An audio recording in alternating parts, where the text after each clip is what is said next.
Se liga, aumenta o som, que a conversa já vai começar. Ideias cruzando caminhos, é hora de conectar.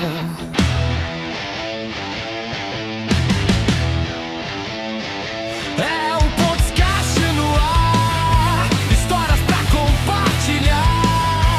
Entre vozes e visões, a gente cria pontes, liga corações.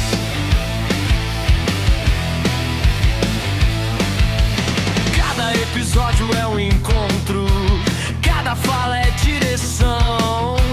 Entre risos e perguntas, nasce nova conexão. É um podcast no ar, histórias pra compartilhar. Entre vozes e visões, a gente cria pontes, liga corações.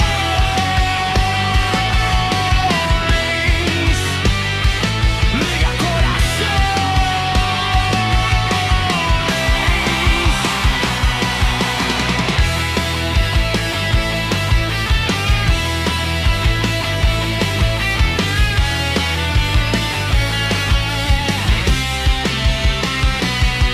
Então chega mais pra ouvir, tem muita coisa pra contar. No Pontes Caixa Conversa, sempre encontra um novo lugar.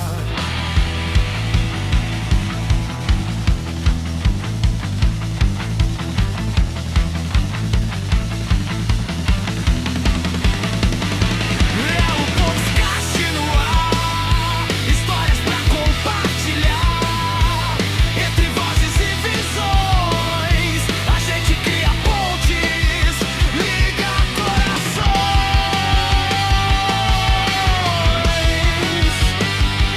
Liga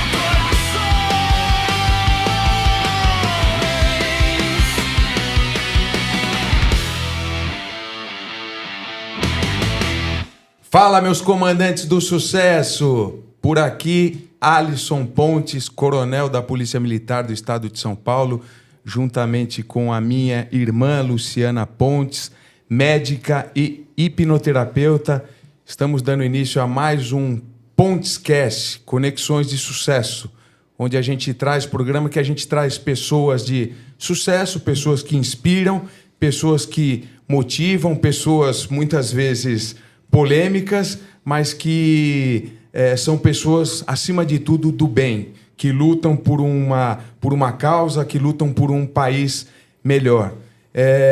Antes de dar início, eu queria falar sobre o nosso patrocinador, LC Cândido Segurança, meu amigo, meu irmão, policial militar, o cara que trabalhou comigo na minha viatura, tenho total confiança nele. Quando a gente fala em segurança, segurança é sinônimo de confiança. Então, aluguel de câmeras, monitoramento 24 horas, monitoramento para eventos, segurança pessoal VIP, ele faz segurança pessoal aí de diversas autoridades. Cândido, obrigado aí mais uma vez. Lu. Gente, sejam muito bem-vindos. E hoje o nosso convidado, a gente vai ter como principal objetivo gerar reflexões, tá? Vamos ficar ligado.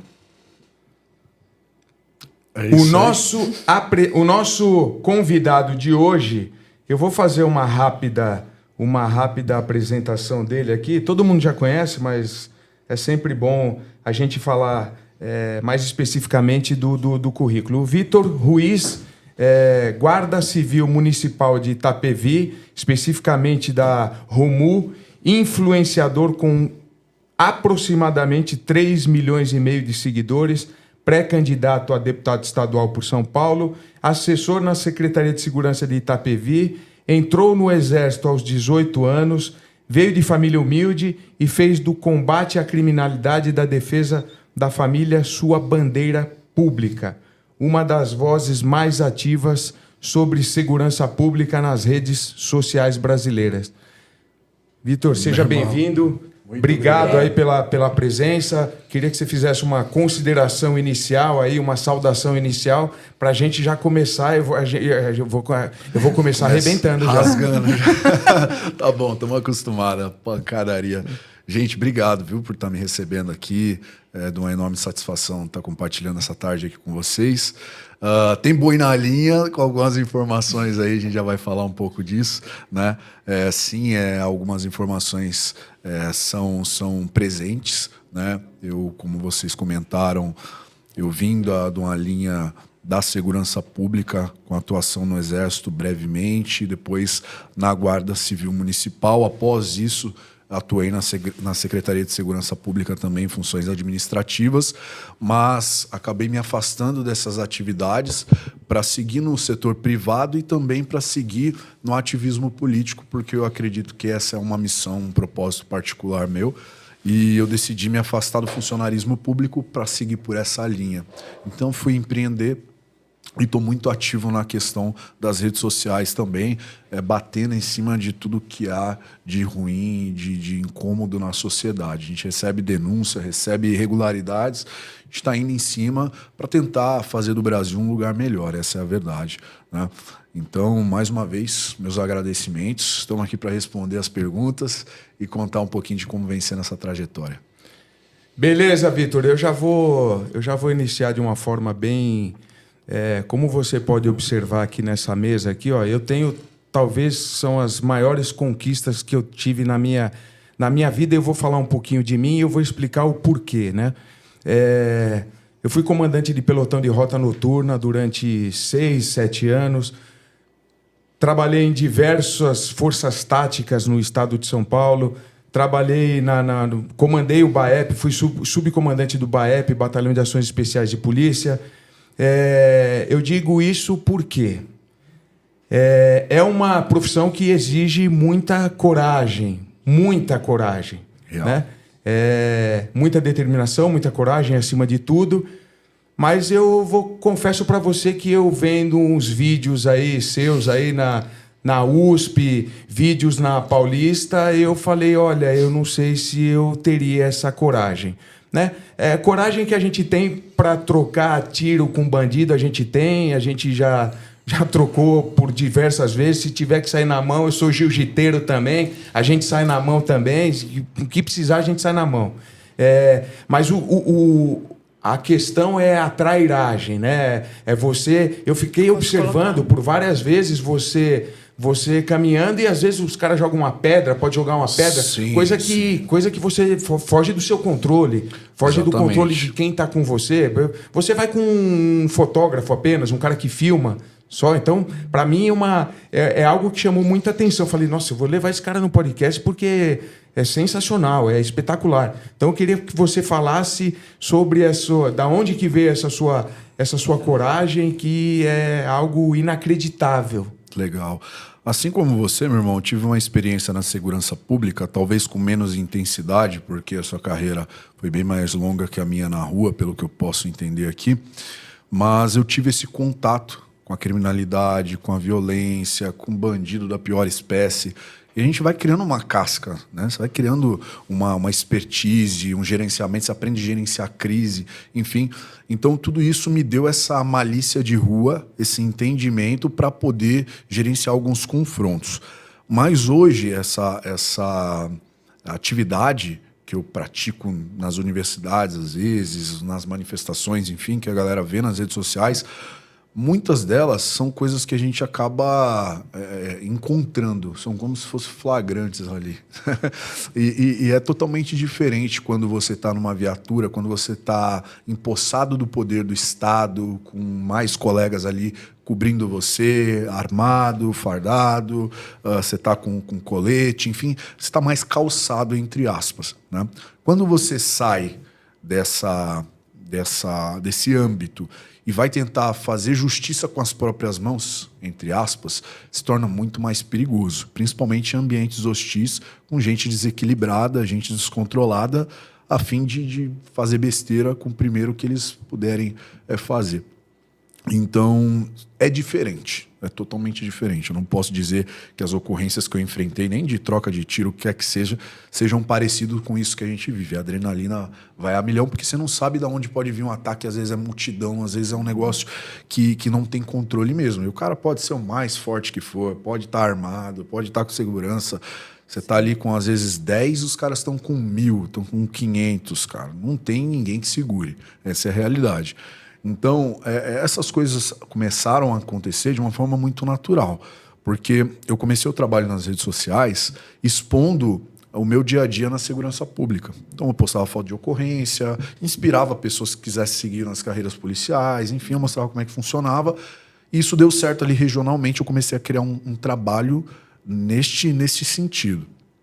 E aí, depois que eu saí, depois que eu comecei a seguir um rumo mais político, mais politizado, eu não descartei essa minha essência, essa minha energia que eu carrego e que eu aprendi, que eu adquiri nesses anos de rua. E eu comecei a levar isso de alguma maneira, mesmo que inconscientemente, para as ações de rua, né?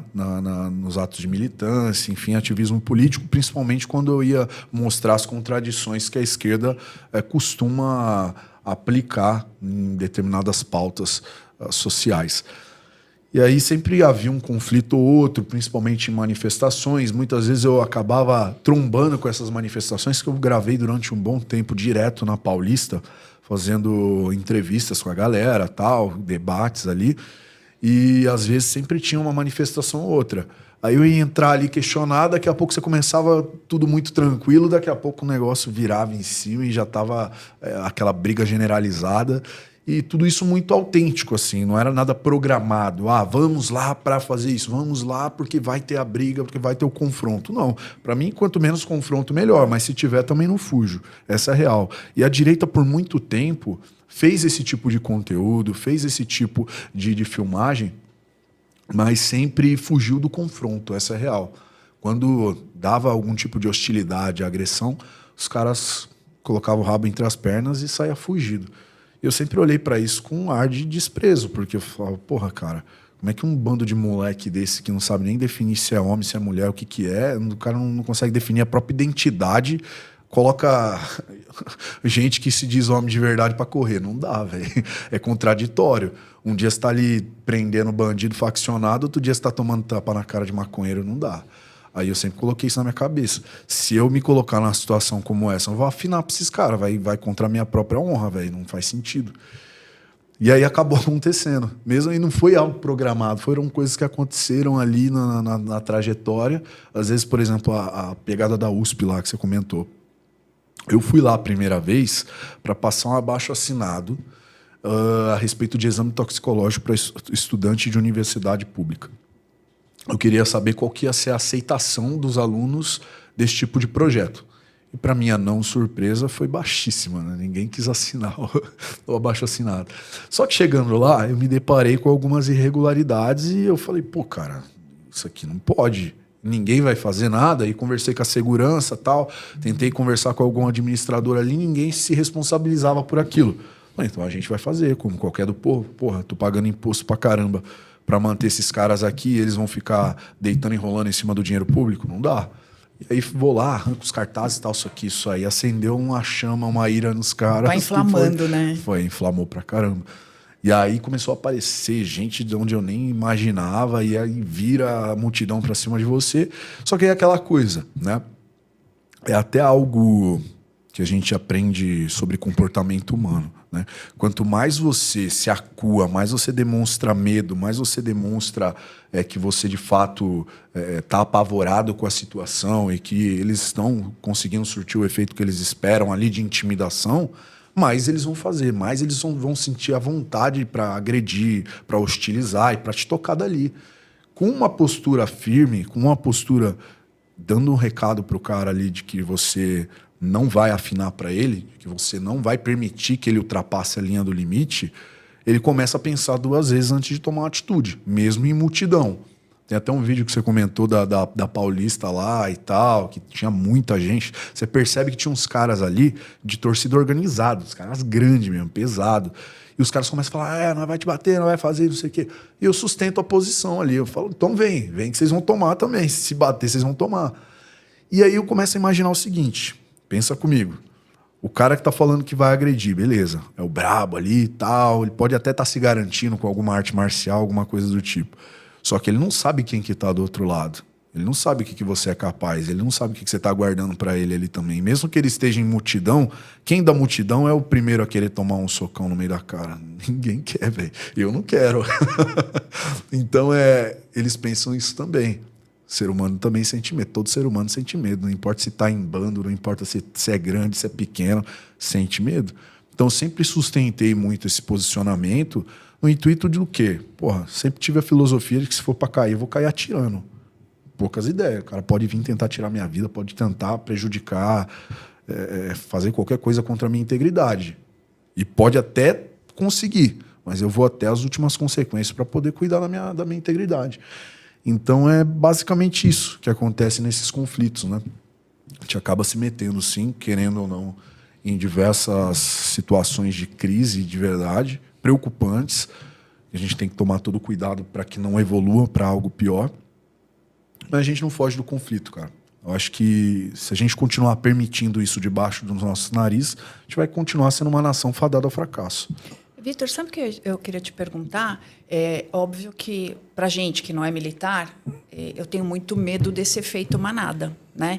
Mas como é que você coloca o limite? Até onde você vai chegar? É a lei, né? A sua consciência ou o resultado que você está esperando? Porque mesmo que seja tenha um fator surpresa, você vai na USP, você encontrou várias coisas ali que não estavam de acordo, né, com a lei. Até onde, o que te dá limite para você chegar e parar? Interessantíssima pergunta, viu? Nunca recebi esse tipo de pergunta. É algo que faz a gente até refletir, de fato. O que me traz o limite é as minhas próprias convicções do que eu fui fazer ali.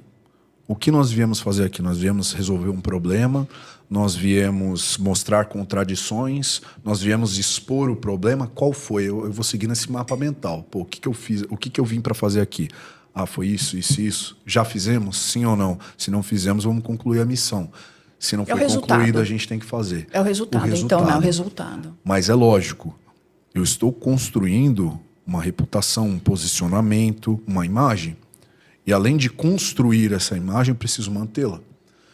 Então, a partir disso, se eu percebo que está havendo uma hostilização, que está havendo ali uma tomada do território que é meu, eu não vou permitir que eles avancem. Eu vou continuar sendo incisivo até o momento que eles entendam que eu estou no controle. Basicamente é isso.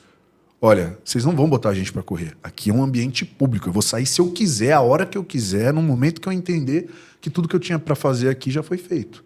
Então, é basicamente esse o recado. Mesmo depois do resultado. Porque essa história de sair com o rabo entre as pernas não funciona com a gente, velho. Eu não vejo lógica nisso num ambiente público, por exemplo. Você está na rua ou você está numa universidade que é pública e os errados lá são eles. Quem está muitas vezes cometendo crimes lá são eles. E às vezes você é escorraçado de lá porque eles não permitem posicionamentos contrários. Isso não pode existir. Porque qual que é o recado que a gente está dando para eles se a gente simplesmente se retira, abaixa a cabeça e acata aquilo que eles estão falando ali, muitas vezes com um efeito manada, palavras de ordem, enfim. Você está dizendo que você acata aquilo que eles desejam, aquilo que eles impõem. Você aceita aquilo ali. E não é dessa forma.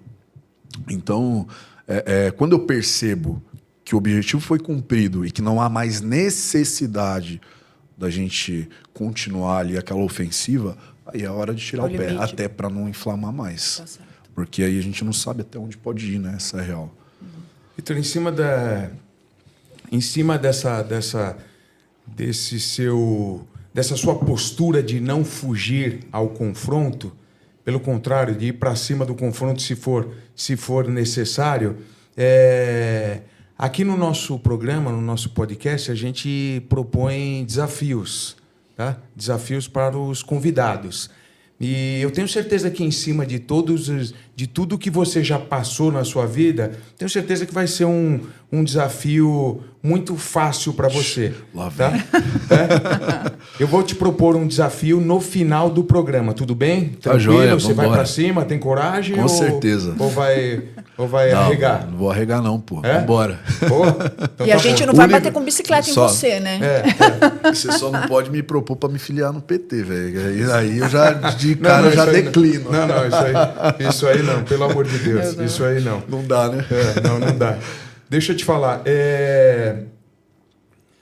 Aproveitando, a gente falando da guarda que você trabalha ainda, né? Que ainda é guarda Sim, civil tem um vínculo, de sim. Itapevi. Isso. E, por sinal, é uma guarda civil extremamente respeitada. Não estou falando isso da boca para fora, você sabe disso. Né? A guarda de Itapevi, a guarda de Barueri, são guardas extremamente respeitadas. Né? Então, Sim. eu, 31 anos na polícia, a gente sabe do... Sabe quem é quem, né? A gente sabe quem é quem. A gente sabe o potencial da guarda de Itapevi. Eu queria que você contasse um pouco como é que foi a sua história na guarda de Itapevi. Como é que veio... Primeiro, como é que veio essa questão de entrar na guarda civil? Tá. E aí, como é que foi a sua jornada na guarda civil? Tá. Eu tive uma trajetória até que breve na GCM, mas muito intensa, né? Como eu falei, eu tive uma passagem pelo Exército Brasileiro. Eu sempre gostei dessa coisa de servir, proteger. Desde criança eu sempre tive essa vontade de ajudar, combater injustiça, enfim. Isso sempre me atraiu. E quando eu fiz 18 anos, eu vi a primeira oportunidade, através do Exército, de ingressar na carreira militar e sentir um pouco do que era essa energia da segurança pública, enfim. Já com a cabeça de ir para a polícia. Essa era a cabeça. Vou passar por aqui, vou aprender, vou ver como é que funciona, vou ver se é isso mesmo que eu quero para mim e dou um próximo passo. Acontece que eu me formei no Exército, fiz a primeira formatura ali e logo depois já me dispensaram porque eu tive um problema de complicação numa cirurgia que eu fiz. Tinha feito recente na época ali. Essa cirurgia começou a dar problema no meio do treinamento e aí precisaram me espirrar. Eu saí e fiquei muito chateado. Só que aí eu falei, beleza, vou prestar concurso agora e tal. E aí a minha mãe, na época, cara, ela identificou esse chateamento da minha parte ali também. Ela começou a pesquisar concursos e formas para voltar pro Exército, né? Pô, tem alguma maneira aqui, algum concurso, alguma porta? Samã. Começou a pesquisar isso na internet. Falei, mãe, deixa eu sair para lá e tal. Aí ela achou o concurso da guarda de Itapevi que estava aberto no mesmo dia ali, era o dia que ia fechar as inscrições. Ela falou, tem um concurso Aliás, você aqui. mora em Itapevi ou não? Não mais. Não mais. Não mais. Mas Tô em outra morava região. à época. Morei a vida inteira. Fui criado em Itapevi ali. Até ano retrasado estava lá. Daí começaram a dar os problemas de segurança quando eu comecei a me expor demais. Enfim, a gente optou por ir para uma região onde as pessoas não soubessem onde eu estava residindo. E aí a minha mãe acabou me direcionando para esse concurso. Na época, a guarda ela não era tão atuante, tão reconhecida como é hoje. É importante dizer. E aí, até por isso, eu falei, mãe, poxa, não sei, nunca pensei nisso. Ela falou, não, mas faz, tal, que é até mais tranquilo que a polícia militar e tal. Coitada, mal sabia ela. Mal sabia ela. E aí ela falou, tal, faz. Ela falou, depois eu vejo isso aí. Ela foi lá e me inscreveu no concurso. Ela preencheu tudo e tal, pagou o boleto do concurso e depois só me avisou, dia da prova, tal, não sei o que, vai lá e faz. Aí eu peguei, fui lá, estudei, vi o que tinha para fazer, estudei, fui despretensioso, assim, não foi uma coisa que eu estava almejando. Eu estava esperando o concurso da PM abrir. E aí prestei esse concurso e tal. Aí me chamaram, passei na primeira etapa, chamaram para o TAF. Aquela coisa de você ver seu nome no diário oficial e tal, aquela coisa da conquista, me entusiasmou, cara. Eu falei, vambora, então. Aí comecei. Aí eu comecei a prestar outros concursos, cara. Aí prestei pra PM, prestei para algumas outras guardas e tal. E fui fazendo. Aí passou-se um tempo, me chamaram pra guarda de Itapevi. E aí eu tava num processo da Polícia Militar também. Tinha passado já em algumas etapas do concurso lá. Tava no processo. Entrei na guarda de Itapevi. Fiz a escolinha lá, a escolinha é menos tempo do que na PM, então se forma mais rápido. Assim que eu me formei, me convidaram para ingressar no grupamento de ROMU, que estava sendo formado ali nas vésperas, né? E aí falou, ó, nós notamos que você tem um perfil aqui e tal, você gosta, você vibra e tal, tem essa oportunidade, tem uma vaga aqui para um recruta sair do curso de formação e ir para lá, você quer? Eu falei, pô, é tudo que eu quero, velho, vamos embora. Porque por via de regra, o camarada tem que passar no grupamento 01 ali primeiro, convencional, pegar bagagem, para depois ir para um grupamento tático. Só que abriram uma exceção para mim ali. E eu fui com a cara e com a coragem. Na época eu tinha 21 anos. 20 anos eu tinha. E aí, cara, entrei, aí fiz o estágio e tal, e pô, tava gostando pra caramba, já tava indo nas ocorrências. Só que assim, foi muito intenso. Por isso que eu digo, foi muito intenso. Porque, você imagina, você acaba de sair ali do curso de formação, nunca prendeu nada, nunca prendeu ninguém, nunca deu mão pra cabeça, já cai direto pras ocorrências de vulto. Então foi muito intenso assim para mim, eu tive que me adaptar. Estava até comentando com o pessoal hoje que eu precisei construir um respeito ali na marra mesmo. Porque você imagina, o moleque sai do curso de formação, 60 quilos, cabeça raspada, 20 anos de idade, com cara de assustado. Você chega para falar para um vagabundo que fala, é PCC e o caralho é 4, esse cara não te respeita nunca, velho. Ele olha para sua cara, ele sabe quando o cara tá amedrontado, quando o cara tá seguro, quando o cara... Sabe, o vagabundo sabe. Ele sabe com quem que ele pode se crescer e com quem ele não pode.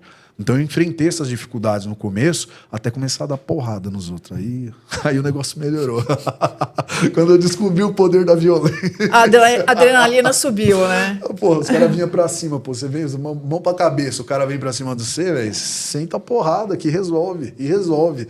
E daí numa cidade pequena como a minha lá, 200 e poucos mil habitantes, isso ganhou proporção rápido. Eu comecei a ficar conhecido ali. Eu comecei a fazer um trabalho na internet, postando as ocorrências. Eu colocava a câmera no peito, eu fazia vídeo pro YouTube e tal, postava no Instagram. E aí isso ganhou ali regionalmente, ganhou uma proporção. A galera começou a me conhecer e tal. O pessoal falava, o novinho da Romu lá. Senta porrada nas... Eu tinha 20 e poucos anos nessa época. Eu fiquei de 2018 no grupamento até 2021. Quando foi 2020, eu comecei a me envolver mais assiduamente assim, com política.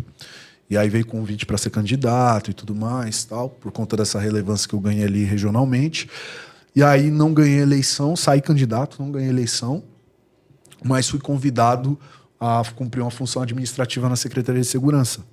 E aí eu dei esse passo, aí saí da rua e fui trabalhar no administrativo ligado à segurança, né? Então estava tendo contato ali, mas não era tão intenso como tá na rua. E senti falta bastante. Até hoje ainda sinto falta, né? Da adrenalina ali e tal. Mas fui cumprir uma outra missão que eu entendia que era o momento. E aí fiquei, aí tive umas outras trajetórias nesse tempo. Quando foi 2024, no final do ano, eu decidi pegar um afastamento das atividades públicas para poder me dedicar para o setor privado e também para o ativismo político, as redes sociais, enfim, era algo que já estava caminhando assim, lógico, nem perto do que eu tenho hoje de capital social ali dentro da rede social, enfim, dentro da internet, mas já estava caminhando, já estava dando alguns sinais de que se eu investisse pesado ali ia frutificar. E foi o que eu fiz. Em 2024 afastei, comecei a colocar intensidade nos vídeos, nos conteúdos, enfim, me posicionar mais. Quando foi em 2025 viralizou o primeiro vídeo. Foi um vídeo na Paulista questionando o pessoal e tal. E aí esse vídeo, ele, poxa, trouxe muito seguidor, muita audiência e tal. Falei, pô, acho que acertei aqui, cara. E aí começou, aí o negócio deslanchou, não parou mais, velho. Foi embora. Legal. Uma coisa que todos os convidados que vêm aqui e contam as suas histórias, muitas coisas a gente se identifica, né? E até pelo fato de sermos irmãos de farda. Então, aí a identidade é muito maior, né? E aí me veio um insight, embora você seja o convidado, mas eu vou falar, e eu lembrei de uma situação que foi você falando de 20 anos, novinho, né? E você falando, eu me imaginei quando eu cheguei, quando eu assumi um pelotão de rota noturna, eu com 20 anos de idade. 20 anos? Eu com 21 anos de idade. Responsa, né? Cheguei como tenente lá, segundo tenente recruta. E aqueles caras, os caras olhando pra mim, as minhas perninhas tremendo, né? Aqueles caras com bigodão, né, meu? Bigodão, aqui, os caras com... Matuto de rua. Não, no mínimo 30 homicídios cada um, né? Então, E os caras olhando pra mim, tipo, mano, o que esse moleque quer aqui, né, meu? O que esse moleque... Olha... Cara, foi... E é um negócio complicado do militarismo, né, velho? Porque, assim, em tese... Desculpa te cortar, mas, assim... Não, já imagino o que você vai falar. É algo que a gente sempre se questiona, né? Mas a gente entende. Indo a fundo, a gente entende como é que funciona a parada. Mas, porra, aí o cara é velho de rua e ele acaba sendo comandado pelo garoto que chegou agora, saiu da academia e tal. A gente entende o processo, mas é complicado pro ser humano. Deve ser muito difícil, assim. Você fala, porra, velho, eu tenho 20 anos de casa aqui, já matei meio mundo nessa porra. Chega o moleque calça branca e vou ter que prestar continência, não tem jeito. É o militarismo, é como é que funciona a parada, né? E foi esse o sentimento que eu tive. Eu falei, pô, os caras olhando pra mim, tipo, meu, o que esse cara quer, né? E eu com as perninhas tremendo, né? O que eu vou falar para eles? E ao longo do tempo a gente foi conquistando nosso espaço, né? Tivemos as nossas ocorrências juntos e eu aproveito até o espaço para agradecê-los. Eu tenho um respeito, eu tenho uma gratidão muito grande pelo cabo, pelo soldado. Eu aprendi a ser polícia com esses caras, né? Lógico, eu sou oficial, né? E quando eu cheguei na rota, eu estagiei com oficiais, né? Então os caras, eles explicam o básico, né? A doutrina e tal, mas o dia a dia era com esses caras, o dia a dia era com o cabo e soldado, o dia a dia era chegar, cair para dentro do eu não vou falar o nome da quebrada, né? Mas chegar na quebrada e o polícia, se você olhar pro lado, o polícia tá do lado e falar, chefe, eu tô com o senhor. Bora, vamos pra cima. A verdade é que não adianta, cara. Por mais que você tenha barrote ali, o cara não te respeita pela hierarquia, pelas suas estrelas. O cara vai respeitar por quem você é. Talvez até na tropa, não sei como é que é assim no 01. Mas eu entendo que pelo menos num pelotão de rota, de força tática, enfim, deva ser assim, porque existe a questão da hierarquia, da disciplina, do respeito que é conquistado, né, cara? Então eu vejo que existe isso, né? O cara ele pode até cumprir com as funções hierárquicas dele ali, prestar continência e tal, mas ele não vai te olhar como um cara digno do respeito dele, porque ele construiu o respeito dele. Se você não for digno, você não vai ter isso nunca, né, velho? Então precisa construir na marra. Eu converso muito com os camaradas, com o Vitão, que a gente falou, sim, o Nantes, sim. O próprio Derrite. Uhum. Inclusive o Vitor fala isso muito pra mim sobre o próprio Derrite, cara. O Derrite também é um oficial, muito amigo nosso, parceiraço, cara, pista quente. E ele fala isso pra mim, fala, meu, tem oficial que, porra, é difícil, pra não falar outra coisa. Tem oficial que é muito difícil, que o cara acha que tem um rei na barriga, isso e aquilo e tal, e é aquela coisa, paga de brabo na internet, mas na rua a gente sabe que não resolve. Mas o Derrite é um cara pista quente. É um cara que se não segura... Quente, olha, eu vou te falar que... É um cara que se não segura na coleira... Não, eu vou te falar que em 31 anos de serviço, sem dúvida alguma, foi o melhor secretário de segurança pública, tá? Eu falo isso, hoje eu tô de pijama, tá? Hoje eu tô de pijama, não tem por que falar isso. Ah, vou puxar o saco do Derrite, não. Semana que vem, provavelmente, eu vou entrevistar o Coronel Cássio, ex-comandante-geral. Para mim, o melhor comandante-geral. Então, eu brinco, né? Foi um trio de arbitragem que eu acho que dificilmente vai ter de novo. A gente tem que estar de alinhar para quem tem honra, né? De alinhar os astros, como foi Derrite, secretário de Segurança Pública, o Coronel Cássio, o comandante-geral, e o Tarcísio, o governador. Então, para mim, eu acho que foi... Equilibrou, né? Equilibrou. Foi... Mas dá para ser melhor. Que morreu de vagabundo dá para dobrar. Eu falo para minha família, eu falo para meus filhos todos os dias que dá para melhorar. Com sempre certeza. Isso, dá para melhorar. Mas igual a Dilma, né? Não vamos estabelecer uma meta, mas quando chegar na meta a gente dobra.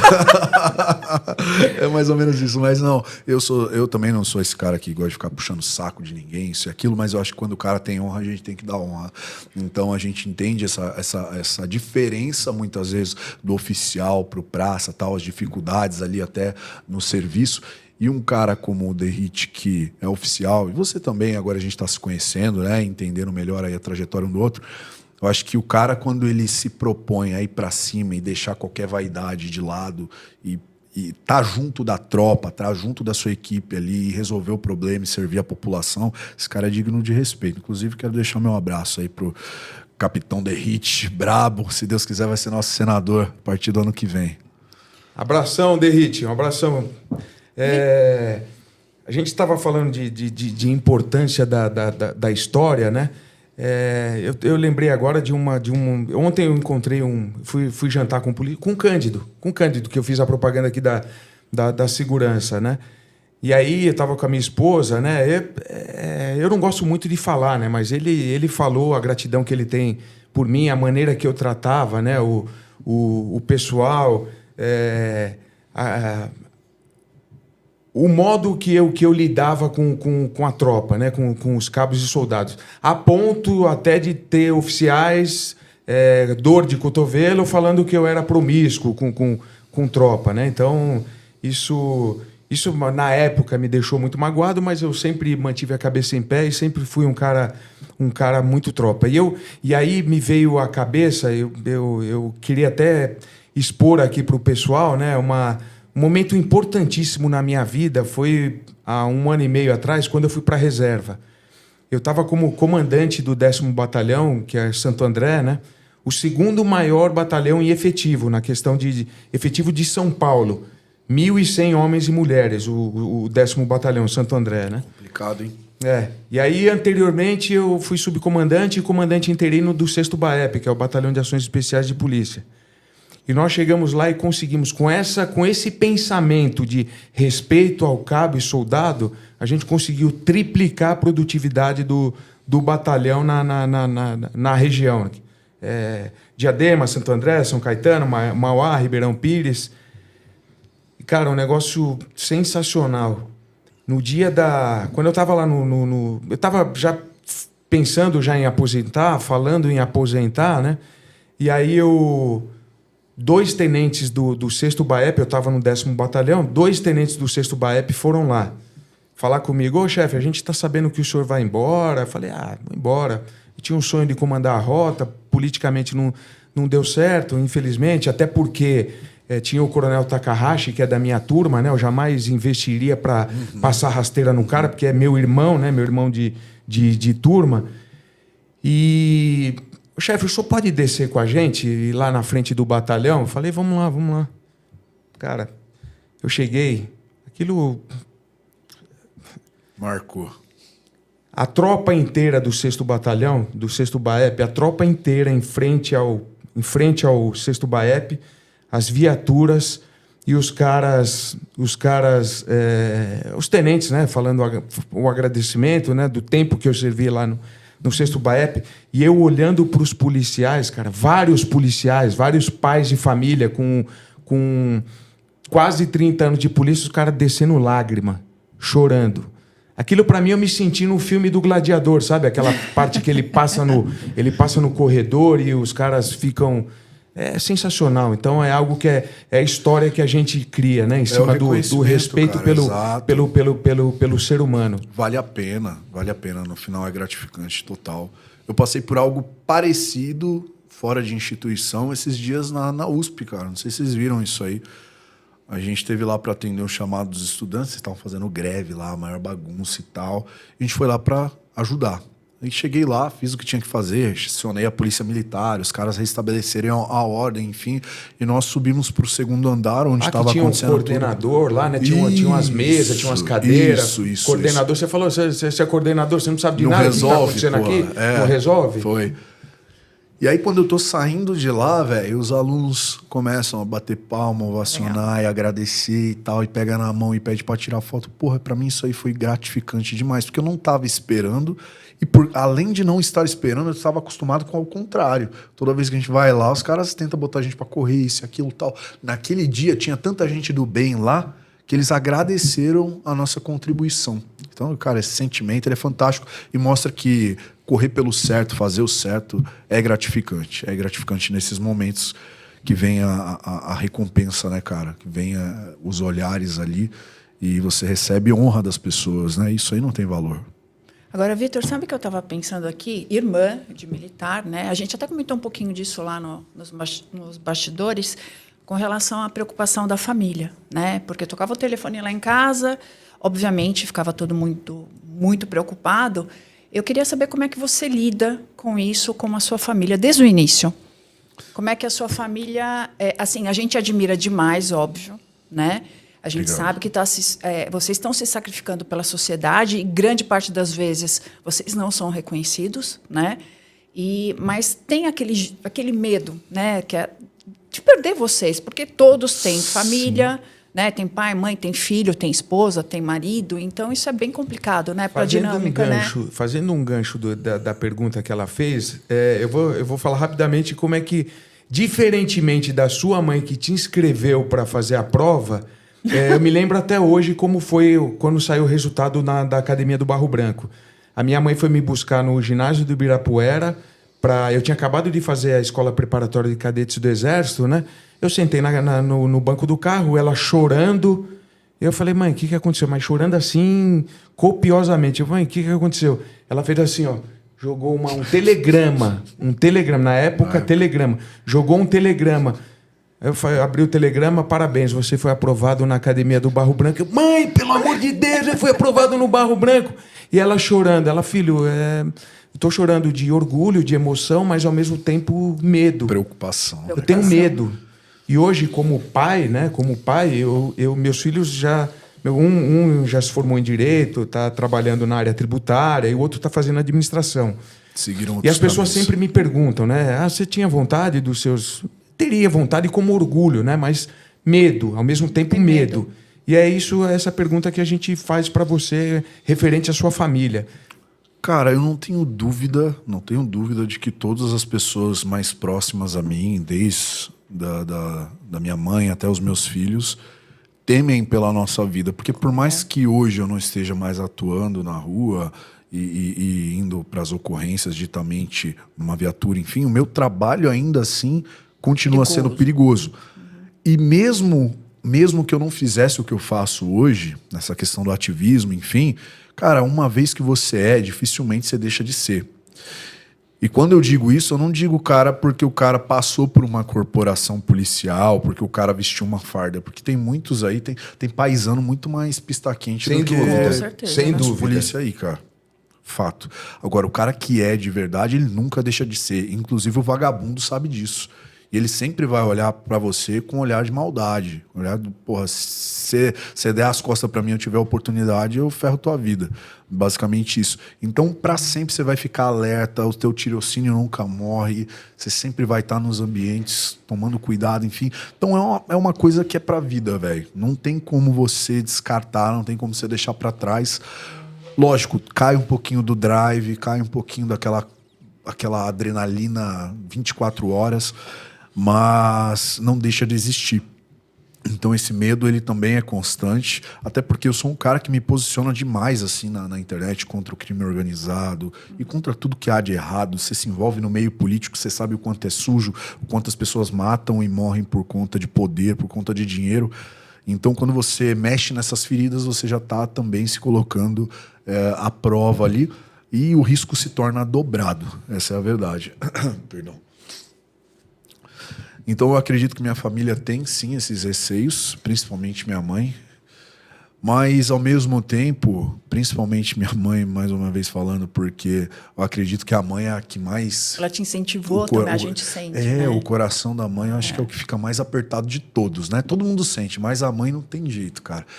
Mas ela sempre me apoiou em tudo que eu sempre fiz. Ela sempre esteve junto, às vezes até não concordando, mas dando força, porque eu acredito que para quem é pai e mãe de verdade, a maior alegria para eles é a alegria do filho, é ver o filho realizado, é ver o filho num caminho que o torna feliz, enfim.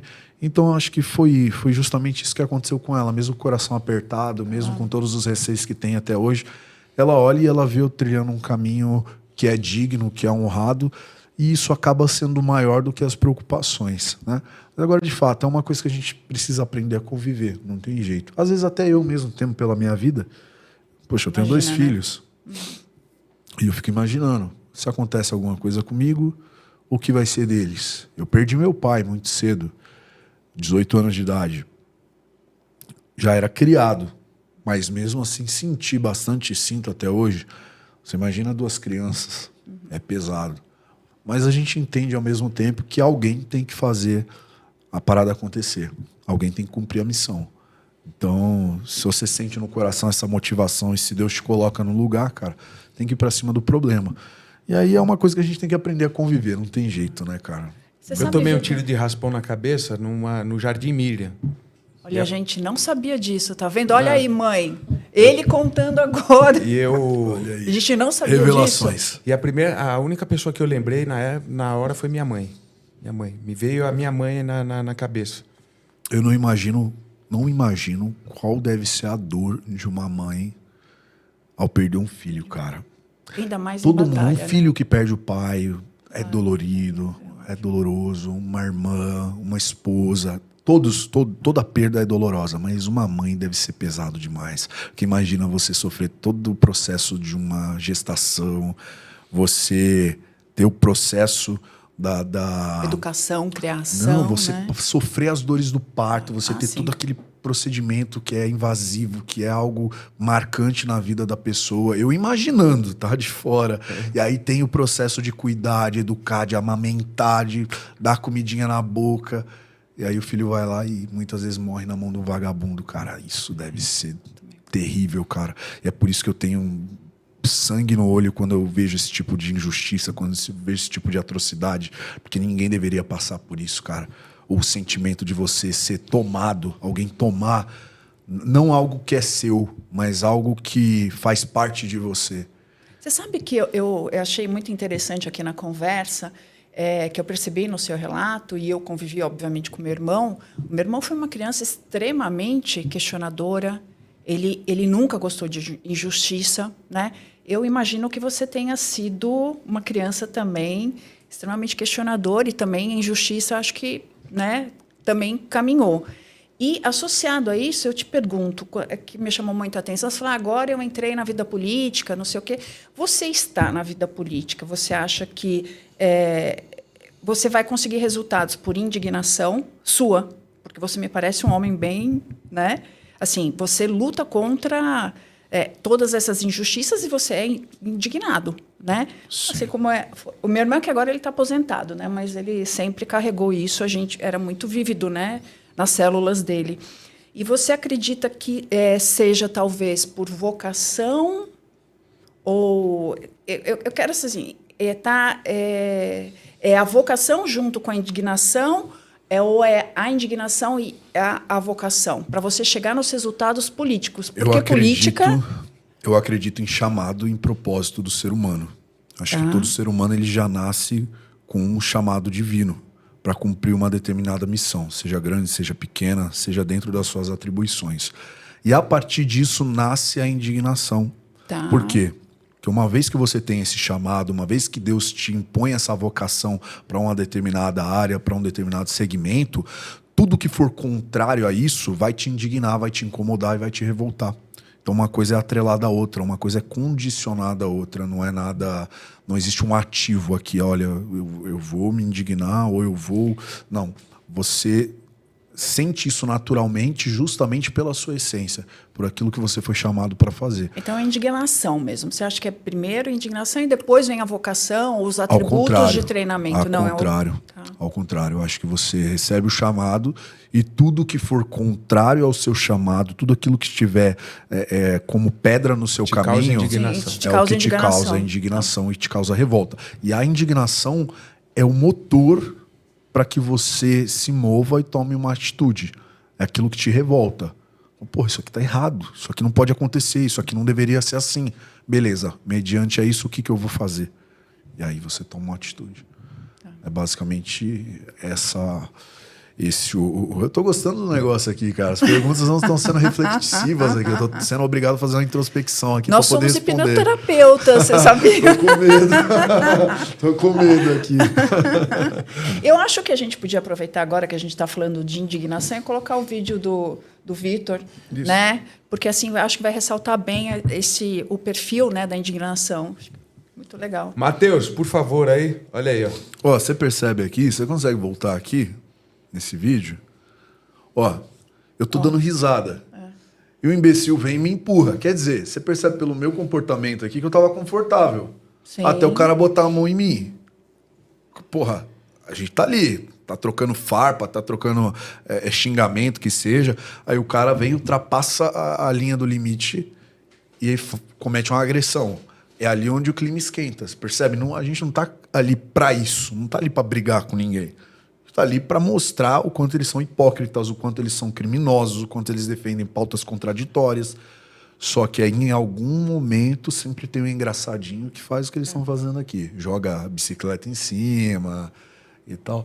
Acho que aqui, para a parte da polêmica mesmo, eu teria que adiantar um pouco. Esse vídeo é comprido, né? Olha só, o cara fumando maconha na manifestação, velho.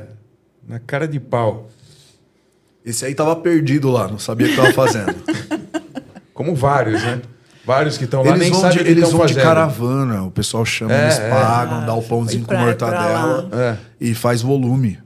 Pô, mas esse cara é chato, hein, meu? Esse é. Eu observei lá, eu assisti, acho que eu assisti todos os seus vídeos. Esse é chato demais, velho. Vou fazer umas perguntas aqui pra ver se ele assistiu mesmo. Pode fazer. Matheus, pode tirar aí. Na verdade, Vitor, é que a gente vê que assim, o extremismo hoje no Brasil é extremamente perigoso, né? É preocupante. Dos dois lados, tá? Não, sim. Mas assim, para mim, é lógico que o meu conhecimento de política né, não dá nem para comparar com você, com outras pessoas, mas assim, o que eu percebo é que o extremismo leva para o buraco. Sim. Né? Isso aí é... Eu acredito que o equilíbrio é a chave das coisas, para a gente poder resolver conflitos, para a gente poder viver numa sociedade harmônica. Sou até um pouquinho contraditório eu dizer isso, né? Porque quando eu apareço nessas situações, eu pareço até um pouco desequilibrado, gritando, falando alto, impondo. Só que a gente precisa analisar o contexto de tudo isso. Essa é a realidade. Porque para chegar nesse nível de crise, precisa existir um caminho. E o que acontece? Eu sou fã da ideia de que situações extremas exigem medidas radicais. A gente não tem como gerenciar um momento de crise, um momento de extrema turbulência com diálogo, com rosas, com carinho. Não tem como, cara. Se o negócio, você chega lá, você sabe do que eu tô falando, é uso progressivo da força. Você chega lá, o negócio tá estralando já, não tem uso progressivo da força, não tem diálogo, não tem verbalização, não tem nada. Você já vai direto pro problema. E qual que é o problema? Tem que resolver com força? Vamos resolver com força. É tiro, porrada e bomba? Tiro, porrada e bomba, mas vai resolver. Essa é real. Agora, se existe espaço para o contraditório, para um diálogo, para um convencimento, para uma porta de entrada ali para a gente poder se entender sem precisar entrar num confronto, melhor ainda. Guerra não é bom para ninguém. Agora, se quiser ir para a guerra, a gente sabe fazer guerra também. Eu, particularmente, adoro. Então é um negócio, não tem jeito, não. A gente vibra, né, com esse negócio, velho. Sem dúvida. Você sabe que até quando eu vou jogar Airsoft com os caras, vem um sentimento, cara. Já foi jogar Airsoft? Já É fui. gostoso, não é, É da velho? hora, Pô, da hora. aquele sentimento de que pode vir de um lado, que você pode caçar ali. Pô, tá legal demais, velho. É um negócio que poucas pessoas já tiveram prazer, né? É gostoso demais. Sabe o que eu acho? Que efetivamente o brasileiro precisava ser mais indignado. Com certeza. Né? Porque grande parte da população observa e passa e vê tudo o que acontece e ninguém tem essa postura de indignação. Né? Se todo mundo fosse que nem você, lá vamos lutar pelo que é certo, pelo que está correto, dinheiro público, né? Eu acho que a gente teria resultados melhores, né? Nós somos um povo ainda muito manso, né, gente? Nós somos um povo que... Você quer ver o brasileiro virar leão? É nas coisas... Na Copa do Mundo. Babacas. Na Copa do Mundo. Coisa babaca, o brasileiro tem expertise gigantesca, assim, em se preocupar com idiotice. Pô, o time do Catar falou que o Neymar é um mau jogador. Aí você vai ver todo mundo se revoltar, cara. Aí todo mundo vai xingar. Que esses caras pensam que são? E vira aquela coisa, e sai no jornal e vira uma febre. Ou mexe mexe em algum benefício do brasileiro, alguma coisa boba nesse sentido aí de futebol, diversão, esse tipo de coisa, carnaval, feriado, mexe na folga, mexe nessas coisas bobas, essas coisas que são irrisórias. Aí o cara vira leão, aí o cara reclama, o cara vai pra rede social, o cara faz manifestação.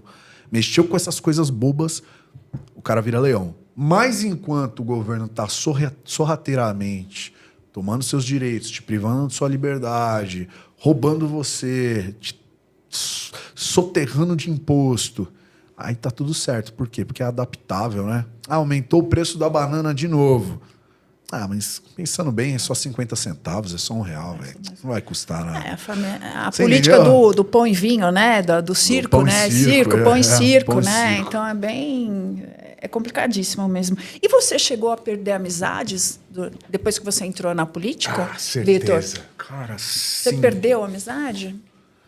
Eu acho que eu afastei algumas pessoas, sim. Agora, a amizade mesmo, não. Não perdeu. Porque eu acredito, eu sou fã daquela ideia de que os opostos não se atraem. Quem se atrai são os iguais. Então, se eu tenho determinados limites, determinados princípios, valores, ideias, pessoas que vão estar me circundando têm que ser pessoas com esses mesmos princípios, sim ou não? Não faz sentido eu não usar droga, mas eu andar com o cara que usa droga. Não tem lógica nisso. A não ser que o cara faça isso no particular dele e tal, e ninguém saiba. Beleza. Agora, vamos supor, você sai de rolê com o cara, vai pra uma festa, vai alguma coisa do tipo. Você não bebe, você não fuma, não sei o quê, mas o cara faz tudo isso. E aí, muitas vezes, o que ele faz? Acende um charuto de maconha dentro do teu carro. Ou cheira uma carreira de cocaína dentro do teu carro. Tá junto com você, na tua companhia. Correndo o risco de você, de repente, tomar um enquadro ali e tomar um prejuízo por conta desse camarada. Tá tudo errado, velho. Não faz sentido. Na cabeça de quem tem uma mentalidade fortalecida, uma mentalidade de crescimento, o cara jamais vai aceitar companhias como essas. Então não faz sentido. E eu sempre tive isso. Por mais que na minha adolescência, naquelas incertezas do jovem ali, naquela coisa do amadurecimento, eu deslizei em alguns momentos ali, andei com companhias erradas, tal. Isso tudo serviu para eu abrir os olhos. Mas depois que eu me entendi como homem e como, poxa, um pai de família, uma pessoa séria, eu nunca mais tive esse tipo de comportamento, de andar com gente que não é compatível com aquilo que eu acredito. Então, até por isso que eu não tive perdas de amizade. Falar, pô, o cara deixou de ser meu amigo porque eu sou de um lado, ele é do outro. E até algumas pessoas que eu sei que posicionamentos políticos tendem um pouquinho mais para a esquerda, mas é só questão de burrice mesmo, não é porque o cara é uma pessoa mal. Entendi. É só Não, falta eu de esclarecimento. Eu tenho alguns colegas ali, alguns amigos que, às vezes, o cara, ele tende ali, sabe, para as questões da esquerda, mas é um cara que é pai de família, trabalhador, não usa nada, não mexe com nada errado, não é esses militantes idiotas. Mas tem um pezinho pra você ver, mano. Meu sogro, velho. Meu sogro vota no Lula, cara. Olha que merda. E eu... Mas, puta, puta de um senhor gente boa, quer reunir... Eu vou taxar ele de igual um militante desse aqui, que vai pra rua fumar droga e bater nos outros que discorda dele? Não dá pra colocar todo mundo no mesmo cesto, cara. Seria ignorância da nossa parte. Então, assim, algumas coisas a gente tem que relevar, né? Mas, assim, amigo mesmo, falar, pô, você é extremista, você é de direita, não sei o quê e tal, vou deixar de ser seu amigo. Não tem, porque eu nunca dei espaço pra esse tipo de gente na minha vida, entendeu? Tá certo. Vitor, fala uma ocorrência pica na guarda que você teve. Rapaz, ocorrência pica. Cara, eu lembro de algumas situações, mas a que eu sempre conto foi assim uma que naquele dia me marcou demais, porque eu vi ali a minha vida passar entre os meus olhos, né? Eu vi ali um momento onde eu poderia de fato acabar com tudo. Eu já contei essa ocorrência algumas vezes. Eu estava com a equipe, com mais 2, e nós entramos numa... Não chegava a ser uma comunidade, mas era um bairro periférico e um tanto hostil ali que a gente já sabia que era zona de tráfico. Então você já vai mais em alerta, né? Chegando nessa biqueira, nós percebemos uma movimentação ali, um camarada sacando um canhão, mostrando pro outro cara. De longe a gente conseguiu ganhar o visual. E aí o cara falou, tá com canhão, avança. E a viatura foi. A hora que o motorzão cantou e os caras ganharam, o cara que tava com a arma despinguelou. Só que os caras estavam com a droga, estavam do outro lado da calçada. Aí o que aconteceu? Num milésimo de segundo ali pra decisão, eu acabei desembarcando e a viatura foi atrás do cara. Foi um erro de procedimento ali, porque o certo é todo mundo ter ficado junto ali, eu não podia ter ficado sozinho. Mas acabei ficando. O que aconteceu? Eu consegui render todo mundo que tava ali, foi todo mundo pro chão, todo mundo botou a mão na cabeça, deitou no chão e tal. Prendi. Eu lembrei de uma pra minha. mim, Porra, que falar daqui a pouco. pra mim, eu fiquei feliz pra caramba. Eu falei, mano, droga, tudo certo, tudo traficante na mão, tudo certinho, tudo redondo. Os caras foram atrás de arma, eu tava vibrando. O que aconteceu? Um infeliz que tava do outro lado da rua atravessou a rua, aproveitou de um momento de descuido e me agarrou, velho. Nossa. Pelas costas. Eu não sabia nem o que estava acontecendo. Eu juro que na hora ainda, eu até pensei que fosse alguém brincando comigo, pra você ver o nível de... Porra, como que eu ia imaginar que o camarada ia ter essa coragem de vir e porra, ir pra cima do agente ali, uniformizado, porra, caracterizado, enfim. Eu nunca tinha passado por aquilo. E aí, a hora que eu percebi o que estava acontecendo, o cara me segurou pra quê? Para os outros saírem fora, né? A hora que eu percebi que estava acontecendo, eu comecei a gritar com ele, solta, solta, solta. Ele segurou, tava com rádio de lapela aqui, ele segurou o rádio e começou a sair tudo na rede, velho. Eu nem prestei atenção na hora. Fogo do momento. A hora que os caras que estavam no chão perceberam que eu tava rendido, eles começaram a levantar, velho. Eu falei, puta que pariu. Mas isso assim, em segundos, né? Eu falei, vou morrer aqui, velho. Os caras vão pegar minha arma e vão matar. 10 caras contra um, e vai acontecer. Eu falei, não vou morrer aqui, velho. Aí eu levantei a arma pra atirar nos caras. Nessa que eu levantei, eu ia passar todo mundo ali, velho. Eu já tava disposto a fazer uma chacina ali. Eu ia matar todo mundo. Se viesse pra cima, eu ia matar todo mundo, velho. Eu ia morrer com a minha arma, velho. Não ia. Eles já estavam vindo pra cima. Eu levantei. Nessa que eu levantei, o maluco meteu a mão, velho. Cara, foi um bagulho muito doido, assim. Você já passou por isso, meu. Mas, assim, uma coisa é você tá em troca de tiro e tal, e beleza, dá de lá, dá de cá. Outra coisa é você tá numa vulnerabilidade extrema ali, velho. Você fala, porra, eu vou morrer com a minha própria arma, velho. Muito doido, assim. Em milésimos de segundos pra você tomar uma decisão. Eu levantei e fui mirar nos caras. A hora que eu fiz isso, o desgraçado que tava atrás, ele segurou. Aí eu falei, filha da puta. Aí eu mirei no joelho dele e dei. Pau! Deu o primeiro disparo. Mano, o cara não sentiu, velho. Acho que ele tava tão louco de 40? droga. O que não, era de 380. E por isso também, né? 380 é um calibre um pouquinho mais sutil, entre aspas, né? E acabou não causando tanto prejuízo naquele momento. Aí eu falei, porra, será que o tiro pegou? Não é possível, velho. O cara não sentiu. Ele continuou me segurando. Aí eu mirei na outra perna dela. Só que nesse primeiro disparo, aí os caras já afinou. Deitaram de novo. E ele continuou me segurando. Aí eu fui no outro joelho dele e pau, dei outro disparo, velho. Aí ele caiu. Aí caiu. Aí já caiu com a perna quebrada, todo torto, arrebentado.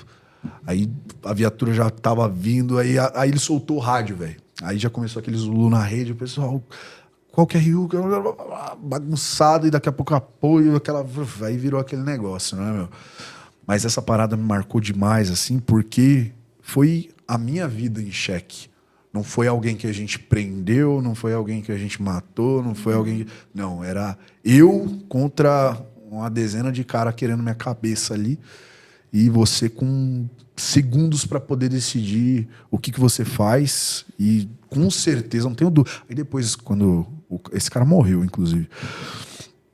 Depois, quando a gente foi descobrir, levantar, ele tinha um homicídio, velho, esse cara. Ele matou na crocodilagem um vigilante da Sabesp também para poder roubar as instalações. Foi lá e meteu a faca no pescoço do cara. Nossa. Quer dizer, se ele tivesse com uma arma ali na Com hora, certeza. uma forma de ter ceifado a minha vida, ele teria feito. Se ele tivesse a oportunidade de ter tomado a arma, ele teria feito, enfim. Então foi algo que me pega muito, assim. Eu até mostrei esses dias no podcast, se você quiser eu mostro aqui também. Eu mostrei umas fotos do cara todo torto no chão e tal. Vixe, aquilo ali, mano, saiu no jornal e não sei o que e tal. E essa parada me pega muito, assim, porque foi um livramento que eu recebi, velho. Não tenho dúvida, não tenho dúvida. E olha que eu já passei situação do cara, tipo, a gente ia atrás do cara no meio de beco, favela e tal, e o cara sai correndo atirando, e você escutar os unidos dos projéteis no teu ouvido ali, e não ser tão marcante, velho. Porque, não sei, até pela adrenalina, aquela coisa, pô, eu posso me defender. É diferente. Agora, quando você tá vulnerável ali, velho, quando você percebe que você fala, meu, puta, ferrou, velho. Foi Deus mesmo que, assim, iluminou, tomei a decisão rápido e a parada aconteceu. Então, aí eu lembrei de uma situação, né? Que a gente estava em patrulhamento de rota na área do 22º Batalhão, que é a parte de Eco, PC, Nossa Senhora do Sabará, enfim. E aí a gente adorava ficar com a viatura. A gente parecia de madrugada parecia uma sucuri, né? Então, ficava só na CUPC. Tem policiais que gostam mais da comunidade para pegar tráfico, caramba. Eu gostava de caráter geral. Ficava só na CUPC, indo e voltando, com a viatura apagadona, só indo e voltando esperando, só né? Só hora que ia flagrar. Aí aí me passa uma Paraty, caráter geral. Passou uma Paraty, caráter geral, fomos atrás. Aí o cara caiu numa paralela da CUPC. Mãe, não assista esse programa também de novo. Revelações hoje, tá? vocês Revelações, viram, né? não assista esse programa. Cara, por uma falha de procedimento nossa também, naquele afã de querer pegar, né? Porque os caras desembarcaram do carro, 5 caras, uma Paraty branca. 5 caras desembarcaram da Paraty, cada um foi para um lado, né? O motorista ficou na viatura, porque tem que ficar na viatura, né? E os outros 3, né? O segundo, o comandante de equipe, eu, no caso, o terceiro e o quarto homem, cada um foi para um, coisa que não se faz, né? Erro de procedimento. Cara, eu atravessei no túnel, né, que forma, né, no momento da adrenalina. Eu atravessei a CUPC sozinho atrás do cara. E aí peguei o cara, prendi o cara, vai no chão e o caramba, tal, né? E aí na hora que eu prendi o cara, na hora que eu voltei, eu falei, mano, eu atravessei a CUPC sem ver aqui, eu não me recordava disso. Olha como o bagulho é louco, né? E aí eu cheguei para os policiais na viatura e falei, rapaziada, deixa eu fazer uma pergunta para vocês.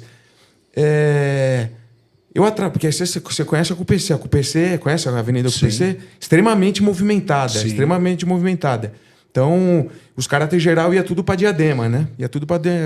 Os caras roubavam no centro e ia para Diadema. E aí eu falei para os caras, rapaziada, teria alguma outra maneira de eu ter pego esse cara? Não, chefe, foi só atravessando a CUPC. Eu falei, mano, eu não... Que loucura, velho. Eu não lembro. Na hora fica cego, né, velho? Né? Não lembro de ter atravessado a CUPC. Eu atravessei a CUPC sem olhar, sem correr atrás do cara. Eu só foquei no cara. Eu vou pegar esse cara. Na unha, mas eu vou pegar esse cara. E aconteceu isso, né? Foi algo que eu falei, eu podia ter morrido atropelado. Com certeza. Né? Podia ter morrido também pelo fato de ter ido sozinho, né? Sim, Porque a gente sempre trabalha com superioridade numérica. Isso é doutrina nossa, né? Sim. Mas por conta de uma falha e o afã de querer E resolver acontece, a ocorrência, né? Mas é o que a gente estava conversando, do ímpeto, né? De você querer resolver, porque gera a indignação. Fala, o cara é ladrão, o cara tá num flagrante, vou pegar. Só que, às vezes, um errinho de nada pode significar o fim da tua carreira ali, cara, em vários sentidos, né? Então, eu sempre deixo esse alerta pros irmãos aí da ativa, enfim, que a ocorrência, ela não vale a tua vida, cara.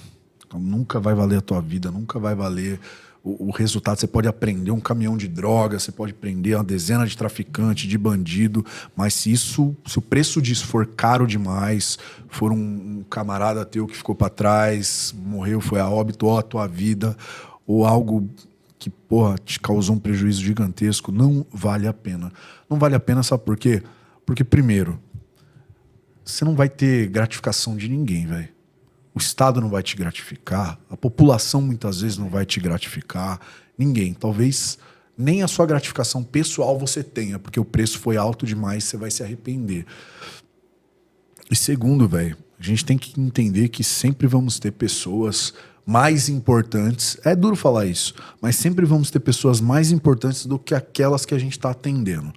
Você vai ter sua mãe, você vai ter sua esposa, seus filhos, enfim. Você vai sempre ter essas pessoas que são mais importantes do que muitas vezes aquela pessoa ali que você está atendendo na ocorrência. Por mais que você tenha o sentimento de cumprimento do dever, Foi o enfim. nosso juramento, tal. né? Mesmo com o sacrifício da Sim, própria vida. Defender pessoas só que a gente não conhece. Exato. Só que se você puder fazer um julgamento rápido ali, você vai falar, pô, vale a pena eu me colocar num risco maior do que o necessário para salvar uma pessoa, para fazer uma parada aqui que não vale a pena, é questionável. Eu entendi isso depois de 27 anos de polícia. Eu questionável. entendi isso aí que você... Não, eu comecei a pensar nisso depois de um tempo, assim, fazendo coisas que eu sabia que se explodissem teria dado uma merda danada, entendeu? Que tipo, se viesse para uma mídia da vida teria dado uma merda, mas sempre no bom sentido, de querer resolver problema, de querer botar fim em tráfico. Porque, mano, traficante, velho, ele não respeita a lei. Traficante não respeita limite territorial, não respeita nada, não respeita porcaria nenhuma. O que ele respeita? Aquilo que ele sente. Que é o medo, que é o temor, que é a dor. É isso que ele respeita. Bandido vai respeitar isso. Hoje no Brasil é besteira achar que bandido respeita a algema e o legislativo. Não respeita, o judiciário, melhor dizendo. Não respeita. Ele respeita o policial que vai lá na quebrada e faz o que tem que ser feito. Essa é a real. Ele tem medo de morrer, tem medo de ir pro esquisito. Essa é a ideia. E muitas vezes você ali, até para construir um determinado respeito e para facilitar seu trabalho, velho, você se coloca em situações ali que muitas vezes pode te prejudicar. E aí eu comecei a pensar, falei, até que ponto vale a pena?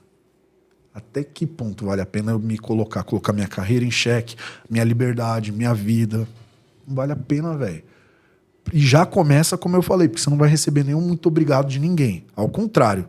Muitas vezes o popular te chama, liga 190, 153, o que quer que seja, chama a viatura e no momento que você vai lá atender mais enérgico, é ele que vai te filmar e vai jogar você na rede, vai mandar para SBT e vai fritar a tua vida.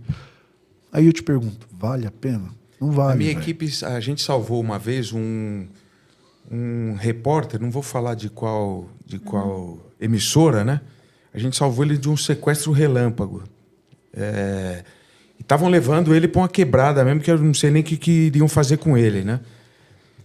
E aí, no final da ocorrência, depois que a gente apresentou a ocorrência, né, os próprios colegas dele vieram entrevistá-lo, né? E aí perguntaram para ele, o que você tem a dizer aos policiais que salvaram sua vida? Ele falou assim, eles não fizeram mais que a obrigação deles. É duro, né, cara? Olha, você sabe que semana passada teve um acidente, acho que foi um acidente ali na Ricardo Jafé, me chamou muita atenção naqueles grupos de condomínio, né? Nossa, o que aconteceu? Não, um policial foi baleado no joelho, não aconteceu nada. Eu falei, gente, como não aconteceu nada? Tem uma pessoa que foi, né, eu acho que foi uma batida policial, alguma coisa assim, evoluiu com um acidente. Eu falei, aconteceu sim, tem um policial machucado. Então, a população realmente não tem essa percepção e muito menos a gratidão.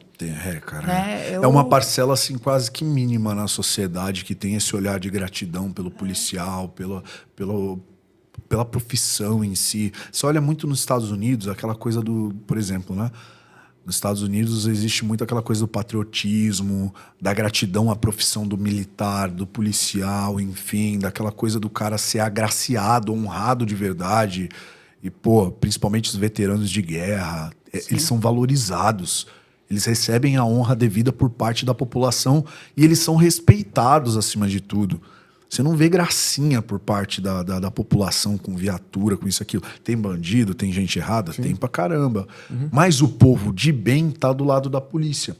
E aqui, nem todo o povo de bem tá do lado da polícia. Eu pego, às vezes, para olhar os comentários do Instagram e tudo mais, e é absurdo o número de gente falando mal da polícia, cara, generalizando muita coisa.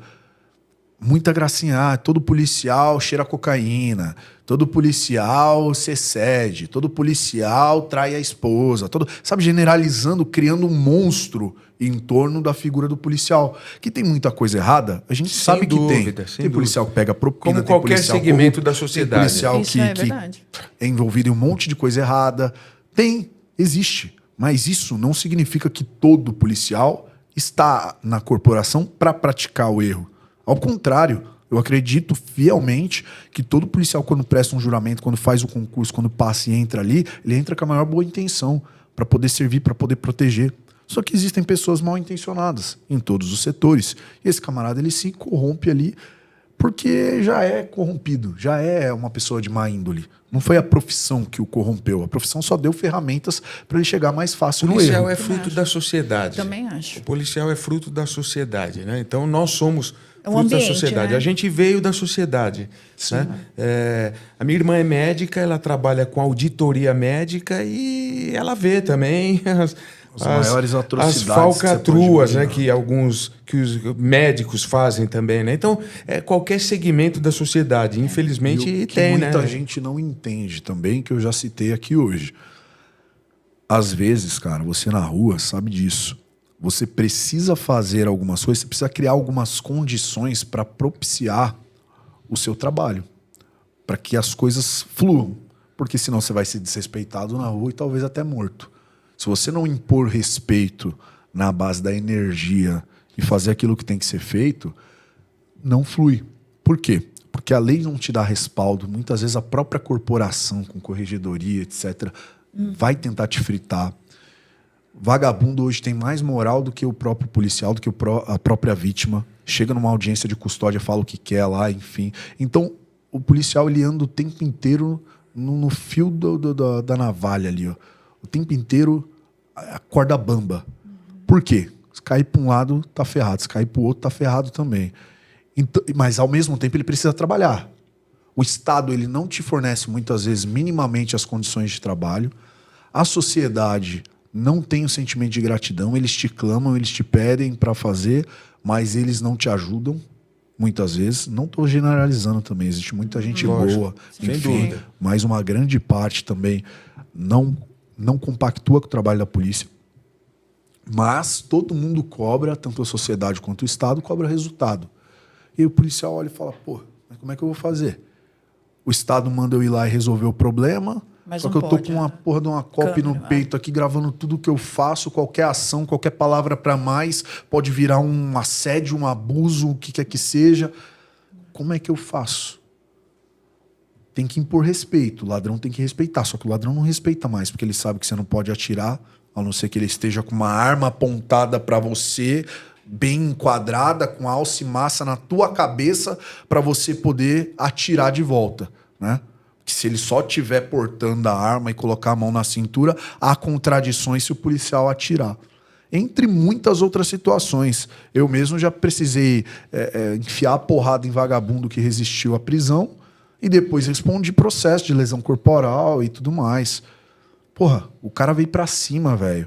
O cara veio pra me agredir, possivelmente, às vezes até tomar tua arma, fazer alguma coisa, e eu precisei usar da força. Só que você vai responder. A polícia fala, porra, mano, e aí? Como é que faz?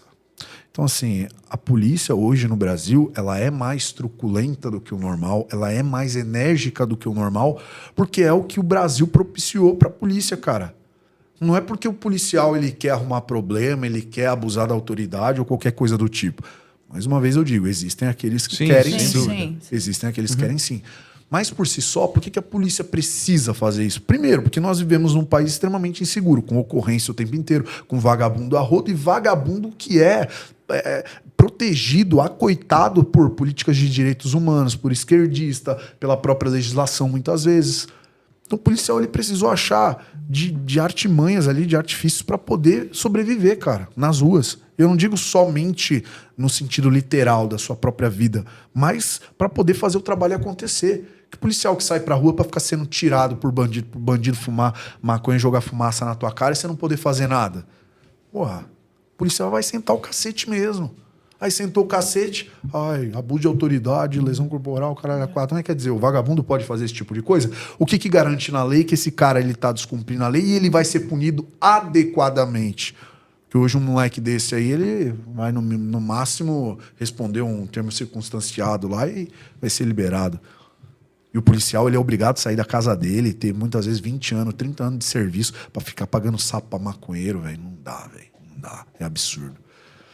Então é por isso que eu entendo as peculiaridades da polícia brasileira. Não passo pano, tá? Eu acho coisa errada, corrupção.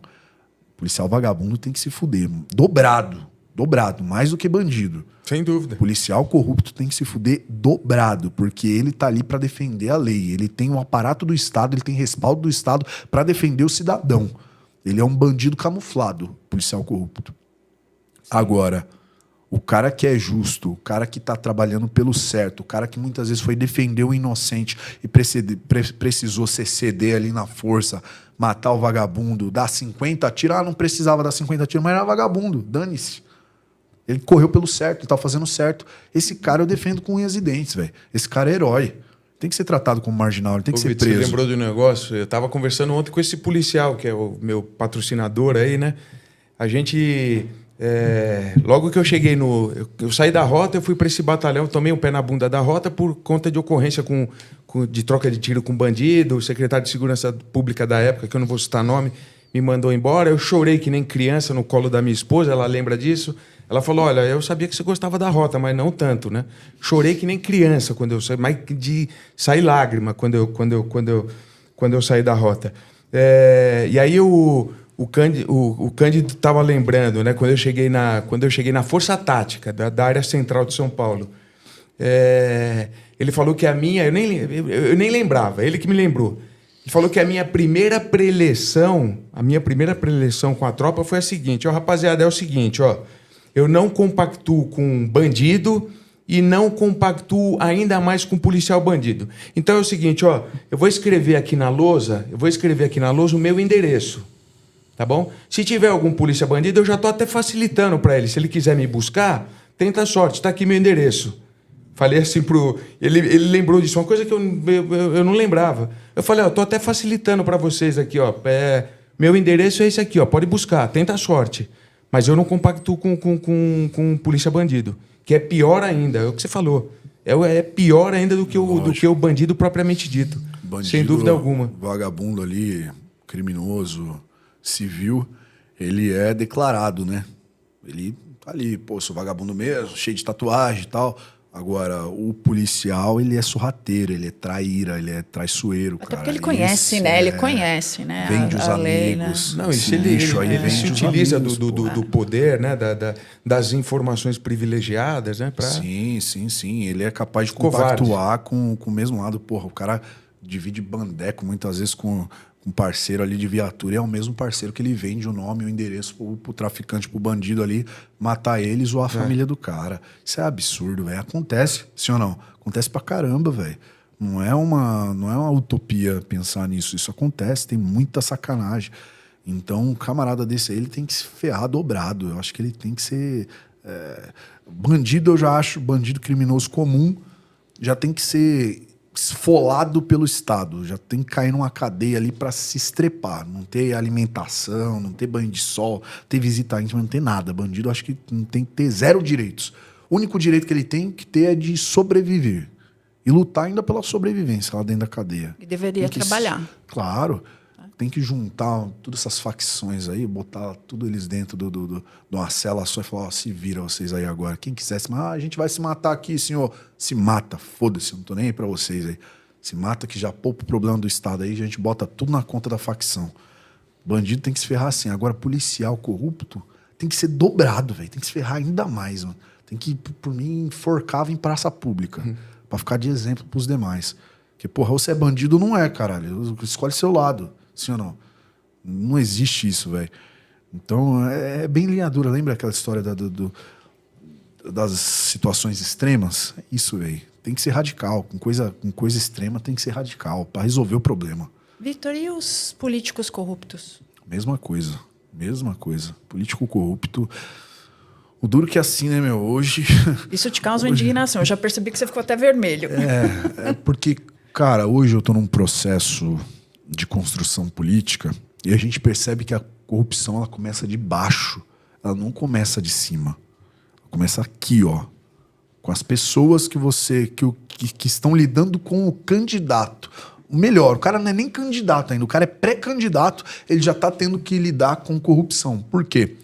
Propostas, Primeiro, né? Empresas que te procuram ali para muitas vezes financiar a tua campanha com segundas intenções. Olha, vou te fazer um gesto aqui, mas lá na frente, né, meu? Lembra da gente, eu preciso passar um projeto ali na cidade tal e eu vou precisar de uma emenda sua. E daí você vai ver o projeto, vai financiar um monte de corrupto, um monte de bandido, todo mundo vai ganhar dinheiro contando com você. Então já começa daqui.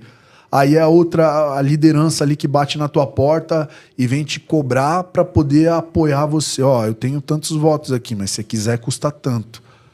Aí quer dizer, aí você olha e você fala assim, pô, a parada não tinha que ser por propósito, não tinha que ser por um Brasil melhor, não tinha que ser por um ambiente onde o todo, ou seja, o bem comum prevalecesse.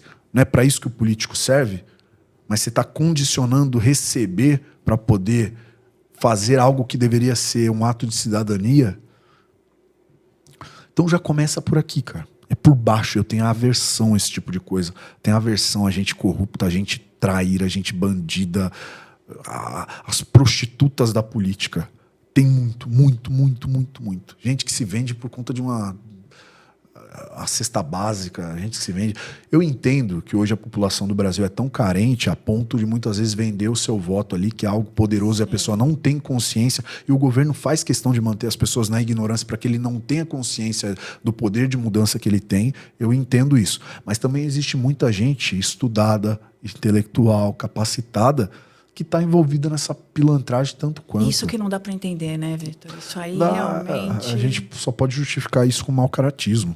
Nossa, E hoje eu estou vivendo isso mais do que nunca, cara. É muito extremo, assim. Em paralelo, aí você vai entendendo como que a coisa funciona lá em cima. Porra, aí, velho. Aí não dá nem para abrir a boca aqui, porque se atravessar a rua, toma um tiro de furo ali, velho. Porque o negócio é terrível, velho. E é o que terrível. a gente sabe é que político corrupto não vai para cadeia, né? Raramente, É raramente. É um difícil, ou outro né? que eles jogam na macumba para poder falar, ó, resolvemos, tá vendo? Ó, olha só, banho de piranha. Ó, a gente resolveu o problema, tá vendo? Tô dando uma resposta aqui para a sociedade. Mas no final das contas não é nada disso. No final das contas é só para ir mesmo assim, daqui a pouco tá em prisão domiciliar, daqui a pouco o STF anula a condenação, daqui a pouco vira presidente. Sabe o que eu ia te desse perguntar jeito também, Vitor? Você atribui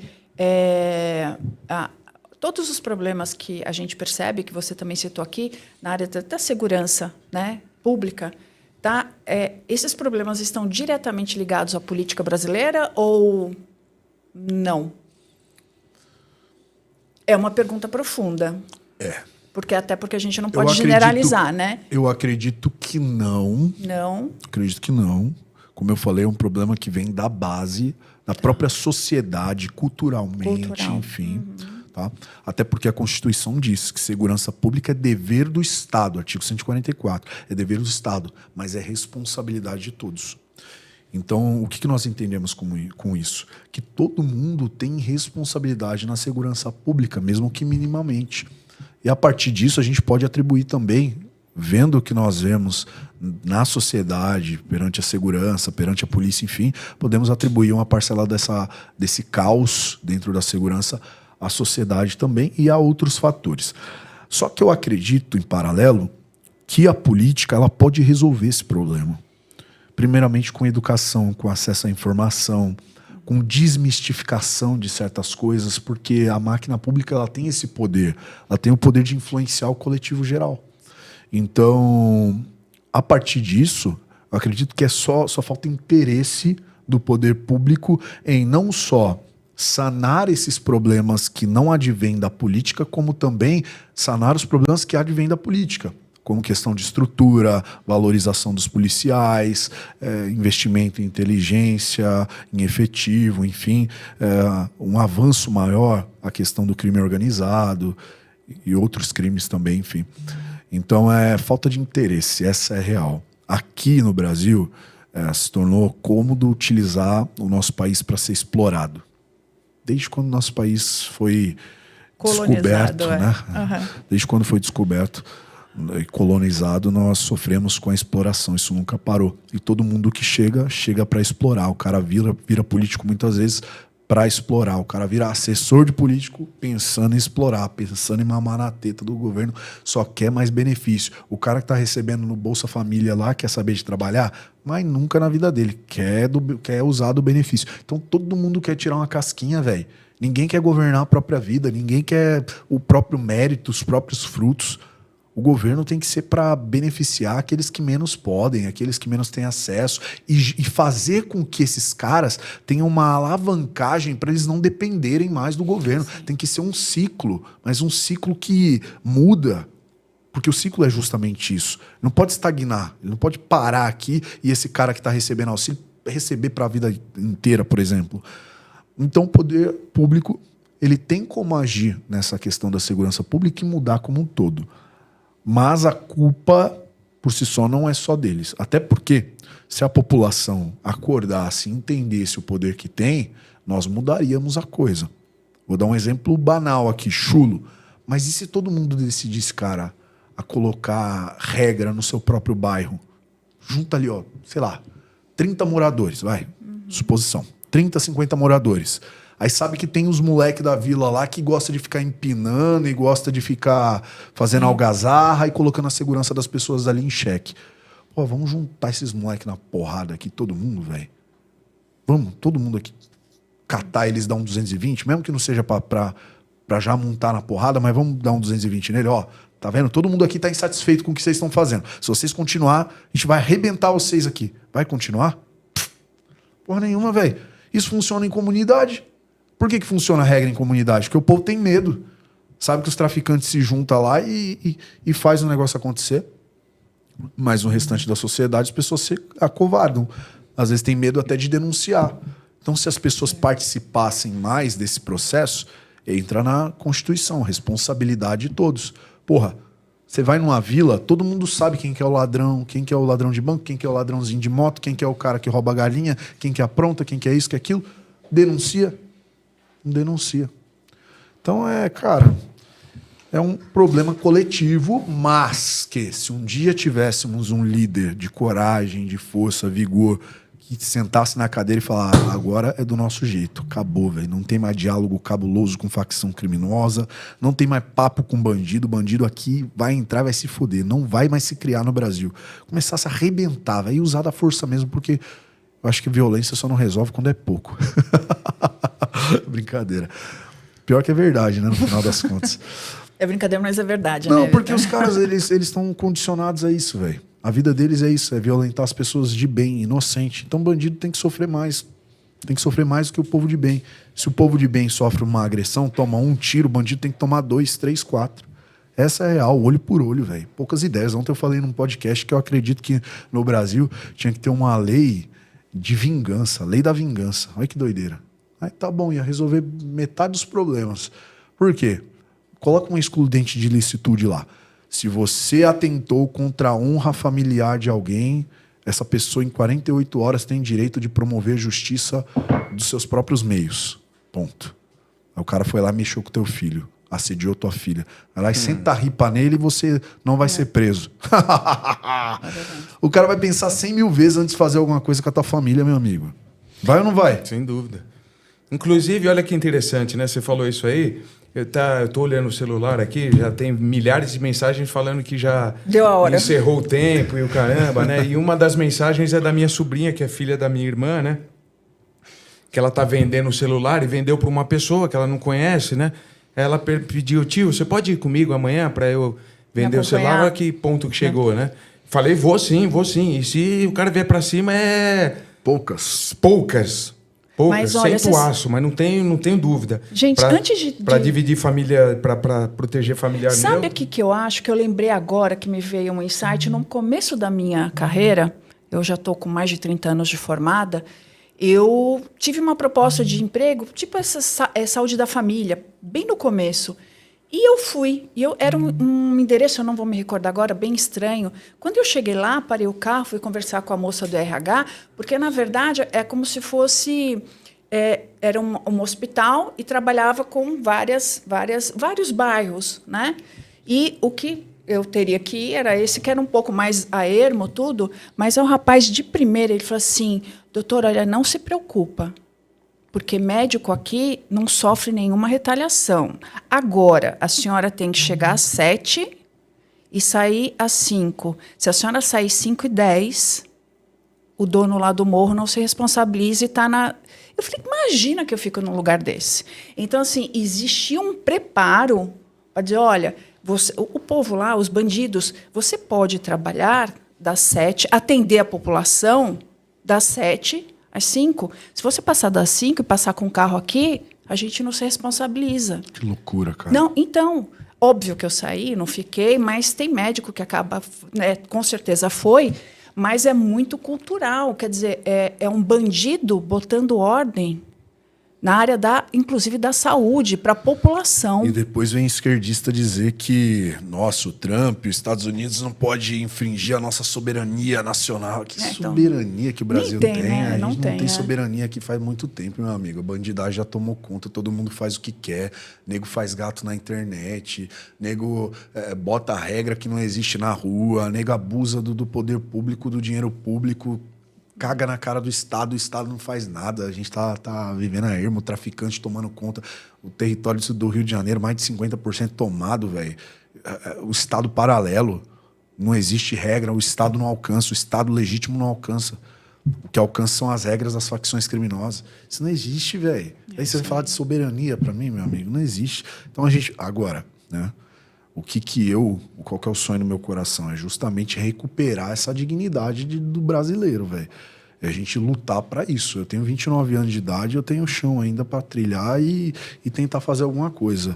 E eu vou tombar nesse combate aí, brigando, se for necessário, para a gente poder resgatar o orgulho de falar, pô, eu sou brasileiro. Chegar numa nação de fora, no estrangeiro, e falar, pô, sou do Brasil. Os caras falam, porra, lá é seguro, hein? Lá tá mudado, lá tá diferente a parada. Que hoje é ao contrário, né? Você chega pro gringo, o gringo lembra do Brasil. Ah, favela, tráfico, carnaval, bunda. É ou não é? É desse jeito, cara. É triste o negócio. Sabe que eu tenho um genro canadense, né? E ele veio para cá, foi ano passado ou não retrasado? Que o Ishi veio. Retrasado. Sabe qual era o sonho dele? Conhecer uma favela. Porra, gente, é velho. verdade. E eu falei, não pode, porque é perigoso, você não pode chegar lá. Não, mas ele queria, porque queria conhecer a favela brasileira. Exatamente isso, é triste, Mas né? vale ressaltar que na favela, na comunidade, tem Tem muita pessoas, gente legal, pessoas sim. de bem. Mas, Tem, pra caramba. mas o que o Trabalhadoras. Vitor está falando é a Mas quem imagem, domina, né? sem Que, dúvida. É que, que passa passa, pro a imagem que passa pro exterior. do brasileiro ou Tanto do lugar brasileiro. É bom, isso, tanto né? lugar, porra, cara. Então, É triste o negócio, meu irmão. Vitor, é o seguinte. Bom, Cara, eu queria fazer tanta pergunta ainda. não dá tempo, Eu queria né? fazer a pergunta do Fight Music Show que você lutou. Pra mim foi sensacional. Né? Eu sou o juiz do UFC, eu trabalho no... É mesmo? Eu sou juiz do Que UFC. legal. Sou juiz de MMA e trabalho no UFC também. Que bacana, cara. E aí a gente ia falar aqui de luta, de boxe, o caramba, mas enfim, não tem tempo. A gente marca uma próxima oportunidade. Não, tem problema, eu não sei se essa oportunidade vai ser antes de você ser deputado ou quando você já estiver na Assembleia. Mas, enfim, chegou o momento do desafio final, tá? Você é um cara que é corajoso, um cara que lida com situações aí que eu não sei se eu teria coragem. Agora, a pergunta é, você tem coragem de topar o desafio que eu vou fazer agora? Vambora, vamos pra cima. Então é o seguinte, como o nosso podcast chama-se Pontescast, Conexões de Sucesso, a gente pede para você ligar para uma pessoa agora que seja de sucesso e que se comprometa a vir aqui para a gente manter esse ciclo. elo de sucesso, né? E trazer pessoas que transformam vidas, pessoas que são inspiração para todos nós, assim como você é para milhões de pessoas nesse país. Obrigado, meu irmão. Pegou aí, meu. É difícil, por isso que Vamos ver. é um Vou pegar- desafio mesmo. Vou pegar o WhatsApp aqui e vou conversar com um camarada que tem que ligar pra ele, né? De polícia nem precisa porque já vem Coronel Polícia Telhada, não. já vem... Polícia já vem, tá cheio já, né? Tem que ter já vem um novidade. monte, graças a Deus. Novidade, então peraí. Vou ligar pra esse cara aqui que eu gosto dele demais. Quem Se vai ele vai ser? atender, né? Às vezes tá gravando, às vezes tá trabalhando. Ah, mas é um vacilão, ele tá desligando, ele deve estar ocupado.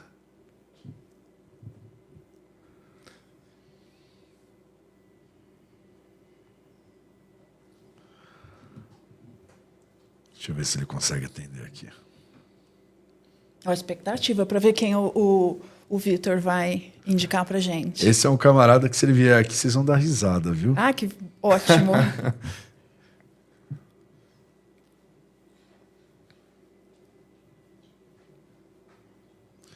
Poxa vida, não tá Você chegando pode a falar pra mensagem, gente cara. já quem é ou não? Rodrigo Capela. Sensacional! Show de bola, parabéns. Esse é um amigão, viu, Porra, cara? já fui em shows dele, sensacional. Gostou? Vamos, pô, eu Direita sou, raiz ele sou também, fã viu, dele, meu? sou fã dele. Gosta, fã da polícia também. Porra, um cara genial, velho. Gosto demais do Capela, a gente é muito amigo.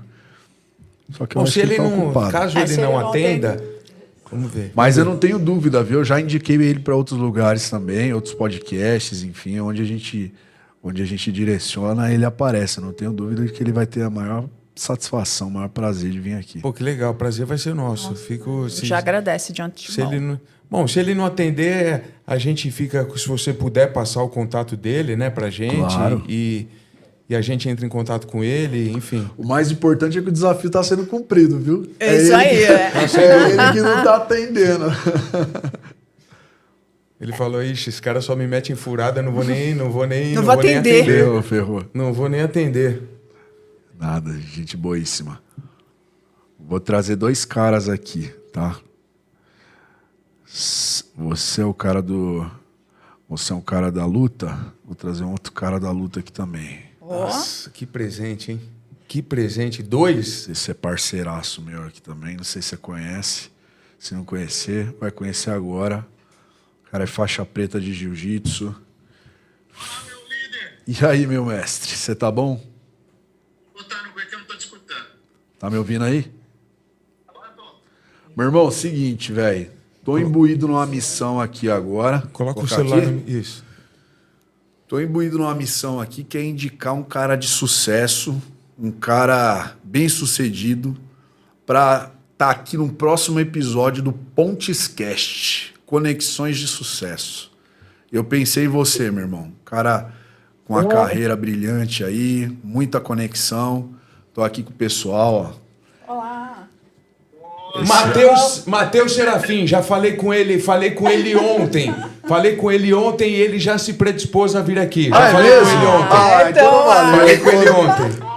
Tô só ratificando, então. Ele falou que foi na rota, deu aula lá com o Verardino. É comigo, Esse é aqui é comigo. gigante. Matheus Serafim, prazer, que honra falar com você.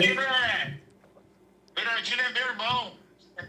Falamos ontem, né, comando? Então, a gente se falou ontem. Meu irmão, já tá intimado aqui, hein, pela rota. É só marcar, só marcar. Legal. Então demorou, meu irmão. Tamo junto demais, viu? Aqui é parceria eterna. Boa. A gente se fala, velho. Fica com Deus. Tamo junto, líder. Um abraço. Tchau. Tá. E o Capela nada. Esse aqui é fera. Não, mas Ela deve estar enrolado. Mas Não, esse mas aqui eu ele- garanto. Que Garante? Se eu tiver que puxar a orelha dele lá Tá bom. na casa dele, eu vou trazer. Então, Tá beleza. joia. Tá garantido. Cara, eu tenho mais uma pergunta pra fazer. Manda bala. Eu tenho mais uma pergunta pra fazer. Manda bala. Então vira aqui O o nome celular. do programa chama-se Pontescast. Pontescast, pontes para chegar ao sucesso. Se você tivesse nessa ponte, se imagina nessa ponte com várias pessoas que você conhece, e essa ponte começa a cair, começa a ruir.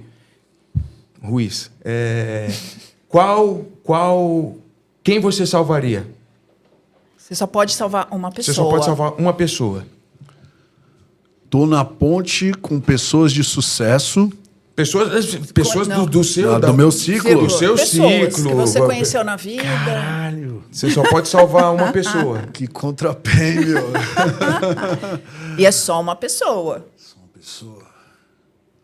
Minha esposa. Sua esposa? Legal. Mulher da minha vida. Show de bola. Oh, isso aí. Porque meus filhos a gente tá criando, vai pro mundo. Os pais, felizmente, é o ciclo natural da vida em algum momento ir, mas seu cônjuge é a pessoa que você escolhe para estar do seu lado no amor, na dor, na doença, durezas, na é isso pobreza, aí. na riqueza. E é o seu parceiro, né, que te complementa. Se você escolheu, meu amigo, você tem que levar para a eternidade. Não Eu importa também se tá salvaria bravo. minha esposa que está aqui, que eu amo de coração, que eu sou apaixonado. Mônica, um beijão, te amo. Ela está aqui e me apoia em tudo. É e isso. agora a pergunta tem a contrapartida, lógico. E qual que Essa é? ponte está caindo, Quem que você jogaria nessa ponte, inclusive empurraria da ponte, encheria de... Uma sentaria pessoa. o dedo nele, Uma pessoa. aço Só que nele. assim, mano, ó, vou reformular. Se eu tô numa ponte com gente que eu amo e ela tá caindo, provavelmente eu vou morrer porque eu vou tentar me botar no meio da ponte pra segurar e não deixar o trem cair, velho. Essa seria mais minha cara. Mas agora, se não tem opção e tem que jogar alguém, vai o Lula mesmo, esse desgraçado. Maldito. Vai com os dois pés, lembra o Leônidas lá no fosso de Esparta? This is Esparta, seria mais ou menos isso aí, velho. Desgraçado, fez tanto mal pra nossa nação, continua fazendo ainda esse... Enfim, né?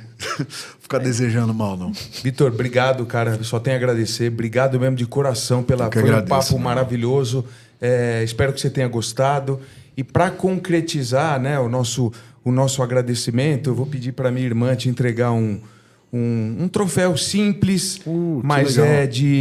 é de coração e Que eu você faz espero. parte da nossa família aí como Muito obrigado. Tem um viu? lugar Como no uma seu pessoa que gabinete, hein? transforma Claro. Tem um lugarzinho no gabinete. Imaginei aqui direto. Aqui e é aí meu também? É um É, outro, outro sim, presente. Já é outro tomei posse. presente também. Pode abrir, pode abrir. Cheque.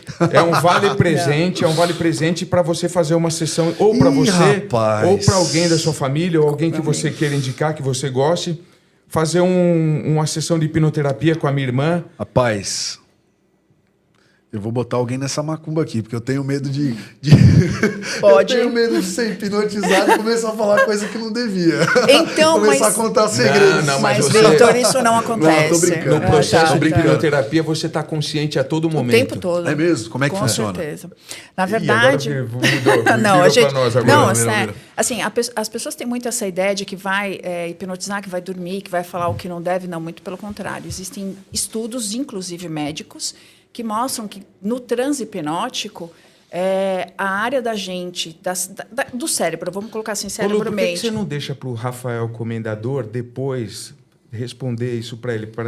Que para mim é o maior hipnoterapeuta do mundo, Rafael Comendador. Não sei se você conhece. Você lembra dele? Conheço. Então, a gente pode deixar Pode ser depois também. para ele, Tá, mas- responder explicar. e a gente Não, mas manda já para sei. Mas Precisa assim, aí, que senão não vou, não. mas Victor, é assim, não, no momento do transe, a área cerebral da gente que a gente puxa essas imagens, lembranças, né, geralmente do passado, fica hiperfocado.